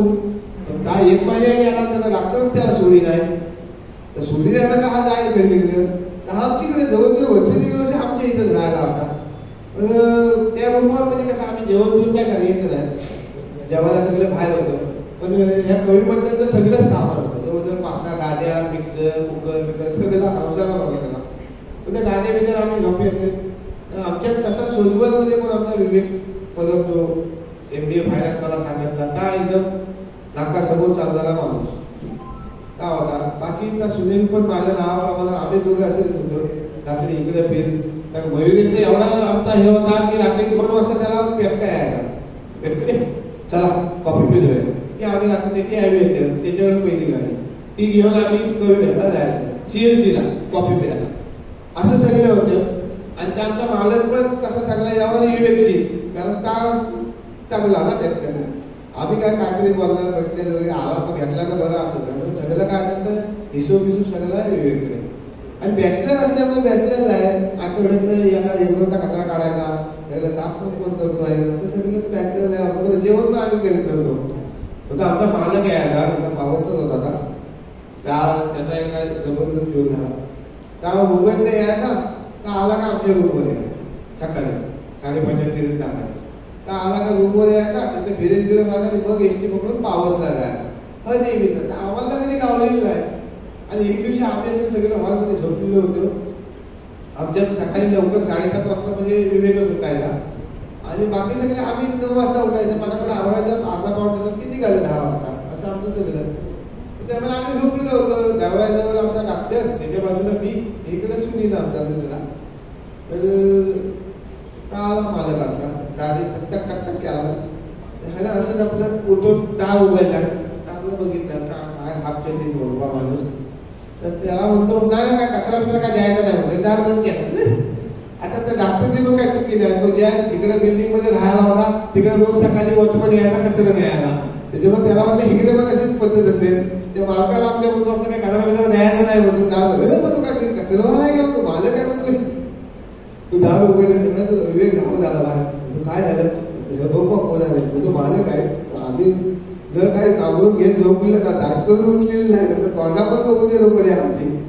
तर असं सगळं आमचं हलकं फुलकं वातावरण होतं. आणि स्टार थिएटर जॉईन केल्यानंतर बरीच वर्ष नाटकं चालू होती. आणि मिनिटात 2012 सालात असेल, 2012 सालात पांगरीतल्या गजानन महाराज उत्सवामध्ये आम्ही आनंद मोत्रेंचं मी संदेशरी बोलतोय हा कार्यक्रम ठेवलेला. म्हणजे ज्याच्यामुळे आज आम्हाला सगळ्यांना ओळख आहे. तुम्ही मोगलचा संदेशरी पास त्याच्याकडे कसं नेमकं आलेलं, हा योग कसा आला. तर 2012 सालात माझ्यामध्ये आम्ही त्यांचा कार्यक्रम ठेवलेला होता. आणि त्याच्या अगोदर केदार त्यांच्यासोबत जायचा साथ संगत करायला. आणि मग त्या दिवशी मोत्र्याला मला म्हणलं तू पण माझ्यासोबतच बस. मग मी होतो, मोत्र्याला सादर करणार आहे केदार त्यांच्या साथीला, आणि मंगेश मोरे पिठ्याचे होते आमचे. असं आम्ही बसले होतो. त्या मोत्र्याचा कार्यक्रम जवळजवळ 2-2.5 तास. मी पुरा कार्यक्रम निष्ठा पोट धरून हसत होतो. कारण ही सगळी भाषा आपल्या इकडची संगमेश्वरी बोलीत त्यांनी ते सांगितलेलं जोक आणि त्याच्यावर एवढं म्हणजे मरणाचा जो हसलो ह्याचा पॉट जो दुखायला लागला म्हटलं हे जरुरी काम आहे, जरुरी म्हणता सांगत आहे. मग मुद्रेला म्हणलं तुम्ही येशील काय आमची बरोबर, कारण तवसाने एकटेच सादर करायचंय. म्हटलं या मग मुद्रेकाच्या बरोबर आम्ही सगळे गायला लागलं. मी काय करणार, काम मागं झाड बनवायची, त्यांची जी काही गाणी होती नामदातली चाकडीतली ती धरायची मागणं, हा सगळं काम आम्ही त्या मुद्रेका करून करायचं. जवळजवळ बरेचसे त्याचे प्रयोग 500-600 तरी झाले असतील माझ्या मते. त्याचे बरेचसे प्रयोग केले होते आणि त्या टायमाला असं वाटायचं, कारण मुला स्टार थिएटरमध्ये काम केलेलं असल्यामुळे फारशीजन नाटक हा स्टार थिएटरचा ढाचा आणि त्या टायमाला विंच्यावाजी पुरीकरांनी आपल्या थिएटरमध्ये सावरकर नाट्यगृहात नाटक बघायचं. माझ्या मते ते आमचं विंच्यावाजी पुरीकरा नाटक नंतर जे आलं तो हा कोणतरी ऍक्टर तो आपला सचिन सिंधुदुर्गातला मालवणी ऍक्टर, हा दिगंबर नाईक ते नाटक करायचे. तर नाटक मी त्यावेळी बघितलं, हा फॉर्मॅट जबरदस्त आहे. म्हणून मुद्रेकानं म्हटलं की असं लोकनाट्याच्या टायपिंगमध्ये का आपल्याला काय करता येईल काय, तर मुद्रेका म्हणजे करूया असं सगळं चाललेलं होतं. तुला काय सुचतंय काय बघ असं पण आलं. आणि झालं कसं, ह्या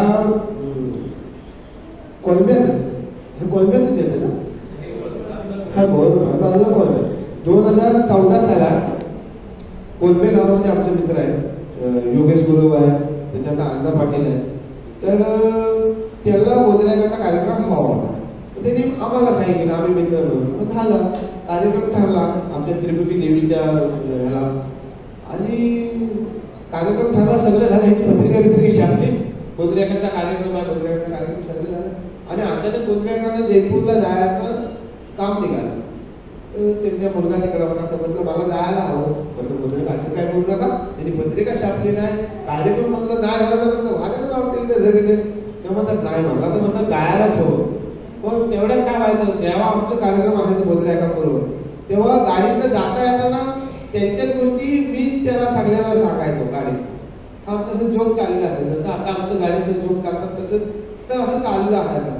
मग बोधऱ्याकांना म्हटलं मग काय करू, म्हटलं आम्ही करू काय, तेव्हा करा तुम्ही. म्हटलं ठीक आहे, कारण बोधऱ्याकांच्या मुलग्याने साखरपुड्याला आम्ही एका बारीकशी झलक मागलेली होती तिकडं, एखादी एक गोष्ट सांगून. म्हटलं ठीक आहे. मग बोधऱ्याका म्हटले तुम्ही बघा करा तुम्ही. म्हणून आम्ही जरा तयारी केली. आता म्हटलं नाव काय ठेवायचं, याला नाव काय ठेवायचं हे सगळं चाललेलं होतं. म्हटलं हा सगळं आपण कोकणातलं त्याच्यामध्ये सांगता आहोत, त्याच्यामुळे कोकणचा साज हा म्हटलं ठीक होत आहे.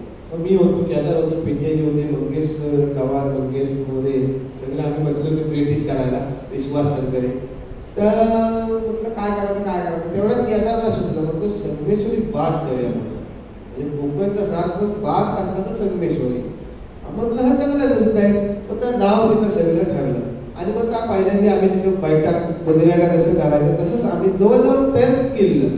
फक्त बोधऱ्याकाच्या जागी मी होतो, तेवढंच काय, बाकी सगळं तसंच केलं. आणि जरा वेगळं त्याला आम्ही रूप दिलं होतं की बोधऱ्याका एक एक गोष्टी सांगितल्या जायच्या, पण त्याला आम्ही एक हे दिलं, स्टोरी लाईन दिली.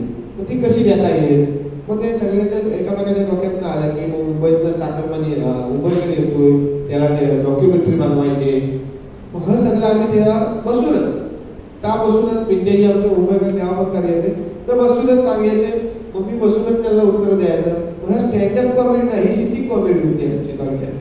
तर असं आमच्या जवळजवळ 8-9 कार्यक्रम आम्ही तसे केलेले आहेत. पण नंतर असं असंच वाटायचं की आपण सुद्धाच करता ना, आपण आपल्या जर म्हणत आहे की ह्याला लोकनाट्याचं स्वरूप द्यावं तर कसं करता येईल, ह्याच्यासाठी परत आम्ही एकदा जमलेलं. आणि मग आमच्या डोक्यात आला की म्हटलं आमच्या देवरुगातले प्रभाकर डावून मोठा कलाकार आहे आणि त्यांनी संगमेश्वरीचं भरपूर काम केलेलं आहे. म्हटलं कारण त्यावेळी कसं आम्हाला शून्यातनं निर्माण करायला पण कलाकार नको होता की त्याला घासू. कारण बोलीभाषा पहिली जरी झाली तरी ती शिकवणं अवघड आहे. तुम्ही ते आत्मसात करणंच गरजेचं आहे.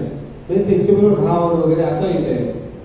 त्यामुळे शिकवणार किती, तुम्ही टीव्हीवर बघत असेल जर संगमेश्वरी काय बोलतात ना तसे विनोद आहे का वाटतात, कारण त्या शब्द मला गावात नाही व्यवस्थित त्याला त्याच्यामुळे असाच कलाकार हवा म्हणून आम्ही परवाकडे डावरांना बोलवलं. त्यांना म्हटलं असं असं आहे आणि इम्प्रोव्हायझेशनवर त्यांना पण सांगितलं की ही जी काही पहिली गोष्ट आहे गुराखी, त्या गुराखी गावतो उभं करायला आणि त्या लोकांचं काय चालेल हा म्हटलं आपल्याला एकच मांडायचं.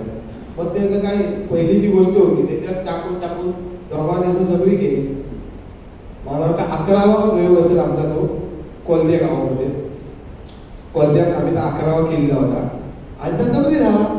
लोकांचा प्रतिसाद पण जबरदस्त झाला. तसं जमतंय म्हणून मग पण त्यावेळी कसं तरी सुद्धा सगळं गरीबच होतं. आम्ही काय सगळे जास्त नव्हतो.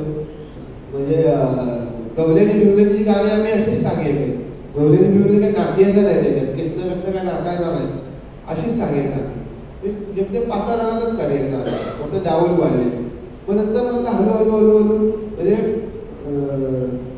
ह्याच्यात म्हटलं आता वाढवीत जा म्हणजे प्रगती करायला हवी. म्हणून मग आम्ही म्हटलेलं की त्याच्यामध्ये खेळ जर टाकलेलं आपण तर काय करता येईल. म्हणून आम्ही पहिलाच प्रयोग केला आमच्या मिरजोल्यात रामनवमीला आणि मोजून 5 जण आमच्या उद्या टोपी घालून आणि त्या नाचत येणार वगैरे असं सगळं केलेलं. असं नाचत नाचत येणार पहिल्या जमाने केलं की फक्त झालं आमचं बेल्ड कसं त्या मिरजोल्याचं ते एवढं मोठं काय म्हणजे त्या ती 5 माणसाची तर म्हटलं तिचं आमचे आणि सगळ्यांना फेलच गेला. म्हणजे कार्यक्रम पडलं काय असतं म्हणतात आणि पोटात गोला येतो ना म्हणतात अशी माणसाच्या उठून जातात आणि पोटात गोला येतो. तर त्या दिवशी आम्ही चौधरी अनुभवलं म्हटलं हा काहीतरी बसतंय काय परत आणि परत त्याच्यात काय काय करता येईल असं सगळं आम्ही विचार करत गेलं.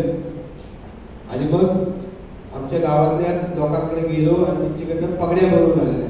म्हटलं खेळ दाखवायचं तर खेळण्यासारखं दिसायला हवं. आपल्या कोकणातलं वैभव काय खेळायचं तर दिसायला हवं. मग त्या गावातल्या लोकांकडे जाऊन आम्ही पगड्या बनवून घेतलेल्या तर झालं. आणि मग साधारण 25वा एक प्रयोग होता आमचा वाजलीमध्ये. तर आम्हाला अजून त्याच्यामध्ये कॅरेक्टर हवीच होती ना आणि ती मगाशी म्हटलं तसं आपल्याला मास्टरच हवं त्याच्यात. तर सचिन काले माझा तसा पहिल्यापासून मित्र होता पण तसा जास्त नव्हता. म्हणजे काय एका संस्थेतनं काम करायचं आम्ही एका संस्थेतनं काम करायचं जेवढ्याच तेवढंच होतं. हा एक चांगला आहे. आणि त्याच टायमाला आम्ही रत्नागिरी रंगऊर्जा नावाचा एक कलाकारांसाठी व्यासपीठमध्ये उपक्रम सुरू केलेला होता. सगळ्या तरुण पोरांनी येऊन तिथे येऊन आपापली कला सादर करायची कोणी पण असेल. दर आठवड्यात महिन्यातल्या एका रविवारी आम्ही तर करायचं. बरंच केलेलं पण नंतर असं आम्हाला वाटायला लागलं की आमचीच खाद आहे म्हणून आम्ही करता काय. कारण कोणाला फोन केला तर म्हणायचं ना आज आम्ही नाही असंच व्हाय कलाकारांसाठी करायचं हा आम्ही का आमच्या आहे म्हणतं भरपूर. पण त्याचा मोठा फायदा असा झाला की सगळं कलाकार मित्र त्या टायमाला मला चांगलं भेटले. म्हणजे सचिन पण त्या उपक्रमामध्ये जास्त जवळ आला. अभय धोपटकरची ओळख त्यावेळी झाली माझी. शेखर बिकरची ओळख होती. तर मग सचिनला मी म्हटलं मग असं असं आहे तर म्हटलं व्हायचं तुम्ही एकदा बघायला म्हणजे आम्ही काय करता येतो करता तुला कळलं. कारण का सुद्धा स्वतः असं वेगळे प्रयोग करायचा का स्वतःच एक स्टेजिंग कॉमेडी संकेश्वरीतनं करायचा का. तर म्हटलं तू ये आमच्या बरोबर. वांद्रेतल्या 25व्या प्रयोगाला आम्ही त्याला घेत गेलं. त्या मुलाला सगळा रेकॉर्ड करून ठेवला आहे. आणि त्याची कशी सवय आहे कसलं काय असेल आता सगळे ते पुरावा म्हणता येणार नाही पण सगळ्याला सर्टिफिकेट ठेवत असतो. त्या सगळ्याला आता कार्यक्रम रेकॉर्ड करून ठेवला होता. हा माझ्याकडे पाठवला होता मला अजून आहे आम्ही कधी कधी ऐकता होता त्याचे मार्गाचा फरक झालेला आहे. तर सगळा रेकॉर्ड करणं म्हटलं हा असं आहे. आणि ह्याच्यातलं म्हटलं सेक्रेटरीचं काय हिस्सा आहे कारण तेव्हा सुद्धा आम्ही ते नुसतं गोष्ट सांगायचे. पिंट्याची मी पिंट्याच्या सांगायचं की मग हा सेक्रेटरी असा उभा राहतो मग असं म्हणतो मग मी सेक्रेटरीचं भाषण बोलायचा. म्हणतं झालं का तात्यागावकरांचं भाषण पण मीच बोलायचा असं सगळं होतं. तर म्हटलं ह्यातला त्या सेक्रेटरी हा तुला करायचा आहे तर त्या कसा उभा करता येतात बघ. आणि त्या पण त्याचं कसं लावला आणि त्या सेक्रेटरी उभा केला. मला बऱ्याच लोकांना आवडतो. म्हणजे आम्ही आता त्या म्हणता हा करायचं नाही तरी सुद्धा लोकांनी येऊन सांगतात उद्घाटन होऊच करतात. तर असं इतकं जबरदस्त झालं का त्याची प्रत्येक कॅरेक्टर जी आहे ती म्हणजे तिथं परफेक्ट झालेलं आहे. त्याच्यामुळे सचिन गावला. अजून एक सचिन तिथपासून मग नंतर यायला लागला तर हळूहळू डेव्हलप होत गेला. अजून आम्हाला हवी होती तर मिनिटं काय झालं रत्नागिरी महोत्सव आपल्या रत्नागिरीमध्ये भरला होता. राहुल पंडित माझ्या मते त्यावेळी नगराध्यक्ष होते आणि त्यावेळी कोकणातल्या लोककला दाखवायच्या होत्या. तर त्याच्यामध्ये जाकडी दाखवायची होती. आता म्हटलं जाकडी काय आम्ही घालू शकतो गाणी नाचणार कोण ते 25व्या प्रयोगाने काय झालं, तवसर आम्ही काय करायचं, प्रत्येक शोला वेगवेगळे तिथलं असेल तिथला साऊंड सिस्टीम मला वगैरे करायचं. तर आमच्यातला जे मित्र आमच्या सुरेंद्र गुडेकर होता, आता म्हटला मी ह्याच्यात बघता पैसे टाकून इन्व्हेस्टमेंट करून बघता साऊंडचं, तर जर करायचं काय म्हटलं टाक तू, आपण तुझी साऊंड सिस्टीम सगळ्या कार्यक्रमाला घेऊन टाक. मग त्या 25वा कार्यक्रम त्याचा पहिला तिथपासून त्याची साऊंड सिस्टीम आम्ही वापरायला लागलेलं, आपली ग्रुपचीच म्हणून ती जवळजवळ. तर तिथपासून त्याला म्हटलं, त्याचा ग्रुप होता तिकडं देवलीत मोगजा वाटरा झाकडीचा, त्याला म्हटलं ह्याने झाकडी सांगितली नाही आपल्याला, तू काय पोराला आणू शकतोस काय. त्याचबरोबर पडत्या फलाच्या आत्या आपण घोसाय गावचा बरोबर आपल्याकडची पोरा घेराला सगळी, आणि तेव्हा आम्ही झाकडी केली. मग तसं चालतंय बंद आहे, मग ती पोरा घेऊन आम्ही झाकडी पण ह्याच्यात लाईव्ह करायला लागली. त्यामुळे झाकडीची गाडी तर हळूहळू ह्याच्यामध्ये लाईव्ह मला यायला लागला, झाकडी यायला लागली. आणि मग असं ते कलाकार माझ्या डोळ्यासमोर होताच पहिल्यापासून आमच्या रवी बोरपुरे. त्याला मी म्हटलं बा असं आहे, कारण कसं झालं, आपला एक मित्र आहे गणेश घाणेकर, खूप मोठा संगीतकार आहे, सगळा गाणी देतो, म्युझिक देतो चांगला. तर त्याच्याकडे आता आमचा स्टारचाच मेंबर असल्यामुळं त्याच्याकडं ह्यांच्या नाटकाचं म्युझिक करायला हे सगळे गेलेले होते, आणि त्याची नाटकं माफ केली ह्या नाटककाराने. तर त्याचं म्युझिक करायला तर त्याच्याकडे गेलेलं, त्यांना पावाडा हवा होता त्याच्यात. मग त्या पोवाडा गायचा म्हणून गणेशनं मला बोलवलं पोवाडा गायला. तर त्याची मला हाला मी बघितलेला मला. तो म्हटलं तू आमची गुरु ये ना, आमच्या हा कार्यक्रमात काम करायला सुरुवात केलं. पण तापच वयमध्ये जाय बघित राहायला लागले, कसं मध्ये बघतो म्हणतो. पण ते हळूहळू व्हायला लागलं. नंतर त्यांच्याच गावात ज्यावेळी कार्यक्रम होता रामपाडा, त्या दिवशी मग त्यांना कळलं काहीतरी चांगलं आहे, त्याच्यात जाया हो. मग आलं, मग रवी आला, त्याच्याबरोबर अजून त्याच्याबरोबर 4 मुलं आली. हे सगळे ब्रिलियंट आहेत तर रामपाडला. म्हणजे खैर पण म्हणजे आपल्या गावातली जी काही पद्धत म्हणतात ना, एका मोठ्या माणसाला किंवा आपल्या नेत्याला सांगत ना आता करायचं, मग तर करायचं, त्यांना मागं पुढे बघायचं ना तर काय चुकीचं आहे का काय, त्या नेत्या काहीतरी केला नसेल ना, ही जी काय आपली पद्धत आहे. त्यामुळे खरोखर आणि रवी पण तसाच आहे की उगाच आपलं सगळं ऐकतात त्याचा गैरफायदा पण घेणार नाही.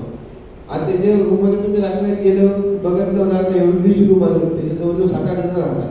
रात्रीत कामाला यायचं म्हटलं का रवीच्या रूमवर यायचं, रवीच्या म्हणजे त्यांच्या सगळ्यांच्या रूम हा त्यांच्याकडे ठरवलेलं आहे. नवीन पोराला काम हवं असलं तरी सुद्धा. आणि एवढं चांगलं आहे की सगळे आता बँकेत ते सगळे जवळजवळ सगळे बँकेतच आहे. खैऱ्या बँकेत कुठलं पद असतं का आपला पोरगा घुसवले तिथे, तर सगळं आणि एवढं सगळं हे आहेत ना आहेत. त्यांच्या इथे पण चांगले शिकलेले आहेत, कोण डॉक्टर झालेला आहे, कोण मास्टर आहे, सगळे चांगले शिकले आहेत. तर त्यांची टीम आमच्या मध्ये येऊ लागली राजपाटकरांची सगळी टीम. आणि असे करत करत जवळजवळ 23 लोकांची आपली टीम झाली, 23 ते 25. आणि मग सोशल मीडिया असेल, सोशल मीडियावरती भरपूर सोशल मीडियाचा जबरदस्त चांगला फायदा आम्हाला नाही असेल अगदी चांगला तुम्हाला. आम्हाला तुम्हाला आता पहिला बसून का सुद्धा आम्ही करायचं ना, त्यावेळी सुद्धा लोकांना पण काय ठाव नसायचं काय करणार आहे. पण ते सोशल मीडियावर ही आमची चित्राची काय केली होती आमच्या मोदींनी तयार, तर तात्या अवकाराचा बावला, त्या मुंबईकरांचा बावला, तर बघितल्या लोकांना वाटत काहीतरी विचित्र आहे तर काहीतरी बघूया हो.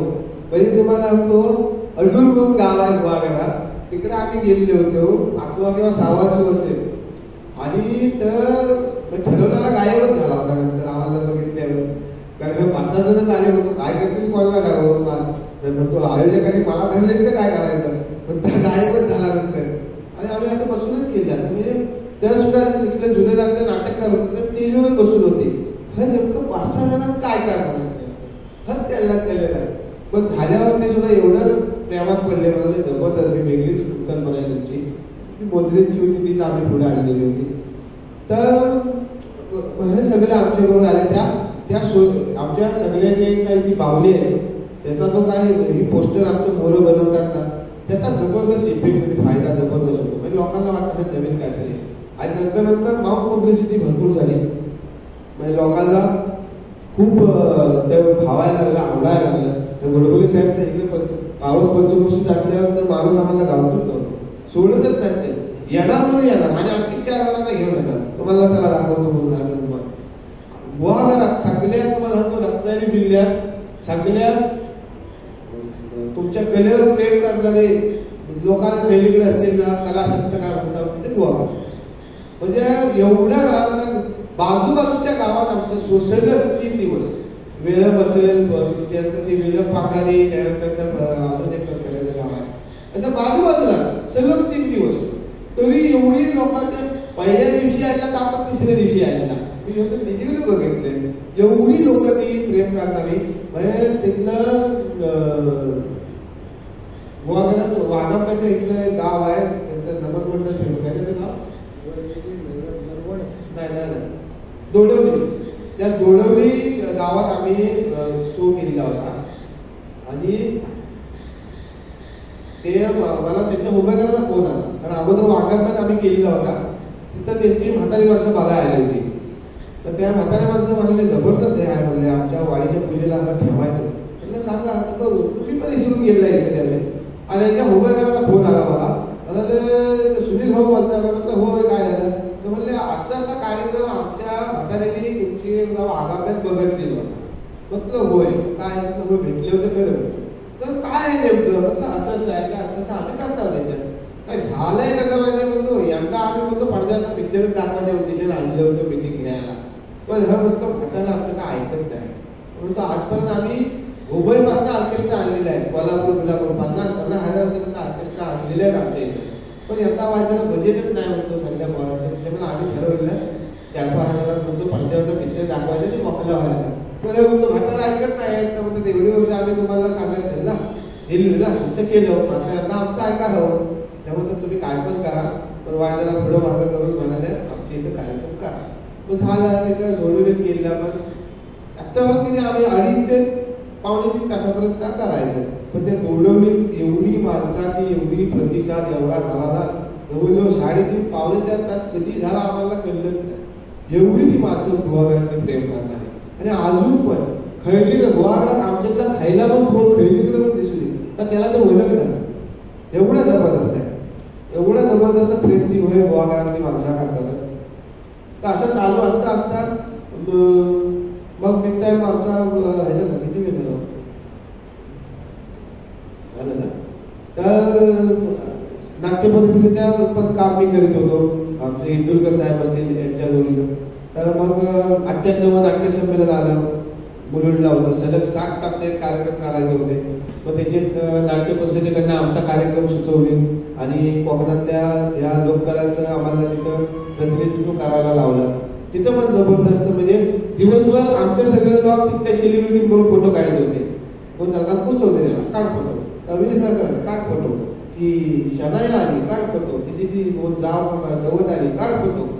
आणि सगळं चाललेलं होतं फोटो काढायचे. आणि आमचा फाट्याला कार्यक्रम सुरू झाला 5:30 वाजता आम्हाला सलग सांगतात ना. आणि आमचा हा शो झाल्यानंतर म्हणजे आमचा सादरीकरण झाल्यानंतर त्या सेलिब्रिटीने आमच्या पोराबरोबर फोटो काढले. एवढं सगळं जबरदस्त होतं. आणि एवढं आठवणीत राहण्याचं संमेलन होतं ना की मी अजून पण खैरीकडे गेलो की आम्ही सांगतो की कोकणातल्या लोककलेमध्ये हा जर रिदम आहे ना त्याची तर जाण ती घालून चालायचं नाही. भुरदुंगच वापरला पाहिजे. तो बेदाम म्हणजे ऐका आलं की कसं वेगळंच वाटतं. तिथं तुमचं धक्के राहिलं सगळंच खुश. पण त्याचा अनुभव आम्ही तिथे घेतलेला. पहाटे 5 वाजता आपला शो सुरू झाला त्यावेळी आम्ही तेव्हा तर निवेदन करतात त्याच्या बॅकग्राऊंडला नमनाचा रिदम वापरतो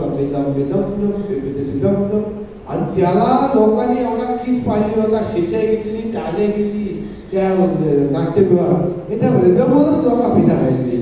एवढं सगळं होतं ते. मग त्याची नंतर करून आलेलं आम्ही. तर झाल्यानंतर मग जवळपास नाही म्हटलं तरी आमचा 250 शो झालेले होते. आता म्हटलं जरा 250 झालेला त्याचा मोठा आपण काहीतरी हे करूया शो करूया झाल्याबद्दल द्विशतक पूर्ती म्हणून आम्ही इथे प्रबोध महाराज क्रीडा संकुलवरती मोठ्याच्या मोठा शो केला. आपण म्हणजे कसं झालं तेव्हा सगळ्यांचं म्हणणं पडलं की आपण कोकणातले जे लोककलेसाठी खरोखर आयुष्य व्यस्त त्यांचा आपण सन्मान करूया त्याच्यामध्ये. मग आम्ही जवळजवळ 10-12 लोकांचे शोधून काढलेले शाही आणि 2 ग्रुप की जे लोकांना पुढे नेण्याचं काम करतात त्यांचा तिथं आम्ही सत्कार करण्याचा प्रयत्न केला. जवळजवळ काय आम्हाला पण वाटलं नव्हतं काय माणसा कितपत येतील काय नाही ठेवलं का फुकट तसा सांगायला. आणि बऱ्याच तुमच्यासारख्या लोकांनी मदत केली नव्हतं त्या करायला. आणि आम्ही काय म्हटलेलं आपण तिकीट बी काय ठेवलेलं आहे त्याच्यात मी एक डबा ठेवला तिचा कोणाला काय वाटलं तर त्यात ठेवाय पण ती एवढी आमची गडबड करी एवढा कधी आम्ही मोठा शो केलेला नाही आणि 2,500 खुर्च्या लावलेल्या होत्या आम्ही आणि तरी म्हटलं बा आपल्या अभिदेश भाऊला म्हटलं बा जास्त लागलं काय पण एवढं कुठं येतील अगदीच लागलं तर फक्त आणता येते म्हटलं ठीक आहे मग त्या 2,500 लावल्या होत्या तर गावागावातल्या लोक टरक बिरक घेत आलेली लोक आणि त्या 2,500 खुर्च्या सगळ्याच पॅक झाल्या हो आणि सगळं आमचं सिद्धेश बंदरकर ते व्यवस्था दिली होती लोकांना पुढं पाहुण्यांच्या खुर्चीत पण येऊन बसलेली आणि मोठी मोठी वेगळी माणसं आपण वलगीची सगळी त्याला उठवायला कसा आता पाहुणा आल्यावर एवढं सगळं झालं तर सिद्धेश आमचा नंतर गायबच व्हायची पाणी आली त्यामुळे तो कोणाला उठवायचा आणि कोणाला बसवायचा शेवटी बरीचशी माणसं उभी होती आणि आम्ही त्याचं हे पण उशिरा केलेला अर्धा कार्यक्रम झाल्यावर आम्ही आमच्या लक्षात आलं फार डबा ठेवलेला आहे तर सांगायला हवं अर्धा कार्यक्रम झाल्यावर आम्ही सांगत केलं की असं आम्ही ठेवलेलं आहे कोणाला जर प्रोत्साहन काय द्यायचं असेल तर देऊ शकता म्हणून आणि शो सगळा झाला सगळा हिशोबाच्या मिटिंगला बसलेला म्हटलं आता ह्या डब्यात पैसे किती असतील तर कोण तरी काय असतील 500,000 असतील म्हणतो तर अर्ध्यापासूनच नंतर कारण मध्ये जरा लेटी झाला होता त्याच्यामुळे बरेचसे लोक उठून गेले होते त्याच्यानंतर आम्ही तर सांगत केलं त्यामुळे मग जेमते 1,000-3,000 लोक शिल्लक होते की मग किती टाकलेला असाल म्हणजे किती असतील असं सगळ्यांची चालले जवळजवळ मंडळी तुम्हाला 5,000 ते 6,000 रुपये त्यात पडलेले होते एवढं लोकांनी त्याच्यात टाकलेलं होतं अशी प्रेम करणारी लोक भरपूर गावली म्हणजे ह्या कोकणचा साथ मुलं सगळ्यांना ओळख मिळाली महत्वाचं म्हणजे आणि आज खैलीकडे जरी झालं तर कोकणच्या साथच्या तर बरेच आठवणी आम्ही सांगू शकतो प्रत्येकाने असे वेगवेगळे आठवणी म्हणजे मला कोण भेटला की का म्हणा तुझा मुंबईकर तिकडे गाव होता शिवराम इकडे भेटला होता इकडं जो म्हणजे एकदा तर मी दाखवून चाललो होतो निवडीतनं आता लाजून फाट्यावर माझ्या बाईकचा टायर झाला पंक्चर झाला आता म्हटलं करायचं काय बाईकला टेपली नाही तर मित्राला म्हटलं आता काय करायचं म्हणून आता इकडे मागं जायचं तर निवडी पण हातात कशी नेणार तिकडे जायचं नाका निवडी पण हातात कशी नेणार असं सगळं म्हटलं मग एक काम कर तू म्हटलं पहिलीकडे उभा राहा मी इकडे राहणार पहिल्या जिकडनं म्हटलं कोण टेम्पोवाला येईल त्याला म्हटलं आपण हात दाखवायचा आणि जायचं तिथली व्यवस्था करायची जेमते 2 मिनिटं आहेत का पलीकडे नाही झालं तेवढ्याच एक टेम्पो आला आणि मला म्हणतो ओ तात्या कोण म्हटलं कोण हो अरे ओळखलं नाही धामत शकता हा ओळखलं काय म्हणताय काय म्हटलं काय पंक्चर झाला टाका गाडी मग त्याच्या गाडीत टाकलेलं त्याचा आधी पंक्चरवाल्यापर्यंत घेऊन त्याला सांगायचं कारण आमचा माणूस आहे व्यवस्थित करून दे मग नंतर मी त्या माणसाला शोध घेतला म्हणजे हा धामत शकता कोण भाव आता असं काही प्रसंग घडतात सगळेजण आता पुढे बोलतात काय म्हणता ओळखलं काय म्हणा नाही म्हणून सांगू नाही शकत नाही आपण काय असं करतात अशा भरपूर गोष्टी आहेत कोकणच्या साथच्या पण आमच्या सगळ्यांकडेच आहेत तर आता जवळजवळ 453 आमचे प्रयोग झालेले आहेत आणि 453 प्रयोग यंदा तर सगळा कीचच पाडला म्हणजे फाट्याला यायचं जरा झोपल्याचं करायचं कामावर सगळी जातात आमचं परत संध्याकाळी येऊन गाडीत बघायचं आणि ह्या प्रवासादरम्यान म्हणजे कोकण साथचं मी एकच गोष्टी सांगेन की कोकणात कालेभाऊ म्हणतात सरकार रुजत नाही पण आम्ही कोकणच्या साथच्या निमित्तानं सांस्कृतिक क्षेत्रात सरकार रुजतो हे नक्की दाखवलं कारण तुम्हाला आमच्या ह्याच्यावरती कोकणच्या साथवरती आमचा एक साऊंडचा माणूस उभा राहिला आमचा एक ट्रान्सपोर्टवाला मित्र एक चांगला उभा राहिला प्रत्येकाला नाही म्हटलं तर थोडं नाटक जर करणार त्यांना ठाव असेल म्हणजे घरात जर विषय काढला मी नाटक नाटकात काम करताय हा विकेचं डोळ्याला म्हणून सांगते नाटकात पैसे कमवणं आपल्या इकडचं तरी कधीच झालेलं नाही म्हणजे नाटकं आम्ही पण जेव्हा स्टारमधनं केली त्या खिशातच पैसे जाणार पण आम्ही खिशातनं न घालता वाचवाच काय ना काहीतरी फुलना फुलाची बाकी सगळ्या पोरांना आमच्या कलाकारांना मिळते आणि दुसरी गोष्ट म्हणजे खूप चांगल्या सगळ्यांचं सगळे समजून घेतात तर बॉन्डिंग आहे म्हणून कारण मी आमचे गोरे असतील पंकज चव्हाण सचिन आम्ही 4-5 जण जरी बघित असतील तरी सगळ्यांचा विश्वास आहे कधीच आजपर्यंत असं कुठं काय झालेलं नाही की बाबा करतातच आहे मग हज पुढं होतात आहे मग हज पुढं ह्यांचं पुढं पण होत आहे असं कधीच कोणाच्या मनात पण आलेलं आहे नसेल तर असं मला तरी वाटतं तर कारण ह्याचं कारण म्हणजे असं की मगाशी म्हटलं तसं रवीला सांगितलं की त्याचं सगळं बांधणार गोप्या आहे आमचा आज गोपजन अंकुश आलेले आहे तर ते एवढे सगळे समजून घेणारे आहेत यंदाच्या ह्याच्यात तर एवढं होतं ना म्हणजे मला पण वाटे की हे कसं झेपवतात आहे पण खरोखर प्रत्येकानं आपली तब्येत काय बरी नसताना सुद्धा अगदी जीव मारून तरी यायचं द्यायचं कारण त्याला माहिती आपण नाही गेलं तर पुढे काय तिथलं सगळं वांदा होऊ शकतं असं सगळं होत होतं आमची पिंट्याची सुद्धा आज जवळजवळ 50 उलटून गेली म्हणजे जास्त वगैरे सांगत नाही कारण त्यांच्या दिसण्यावर वाटत नाही पण त्यांनी एवढं झेपवले सगळे जागरण बिगरण आणि जबरदस्त स्टॅमिना बाबा त्यांचा म्हणजे आम्ही तेवढं आयुष्य काढू ते काढले तर तेवढं काय करू शकू असं मला पण काय वाटत नाही तसंच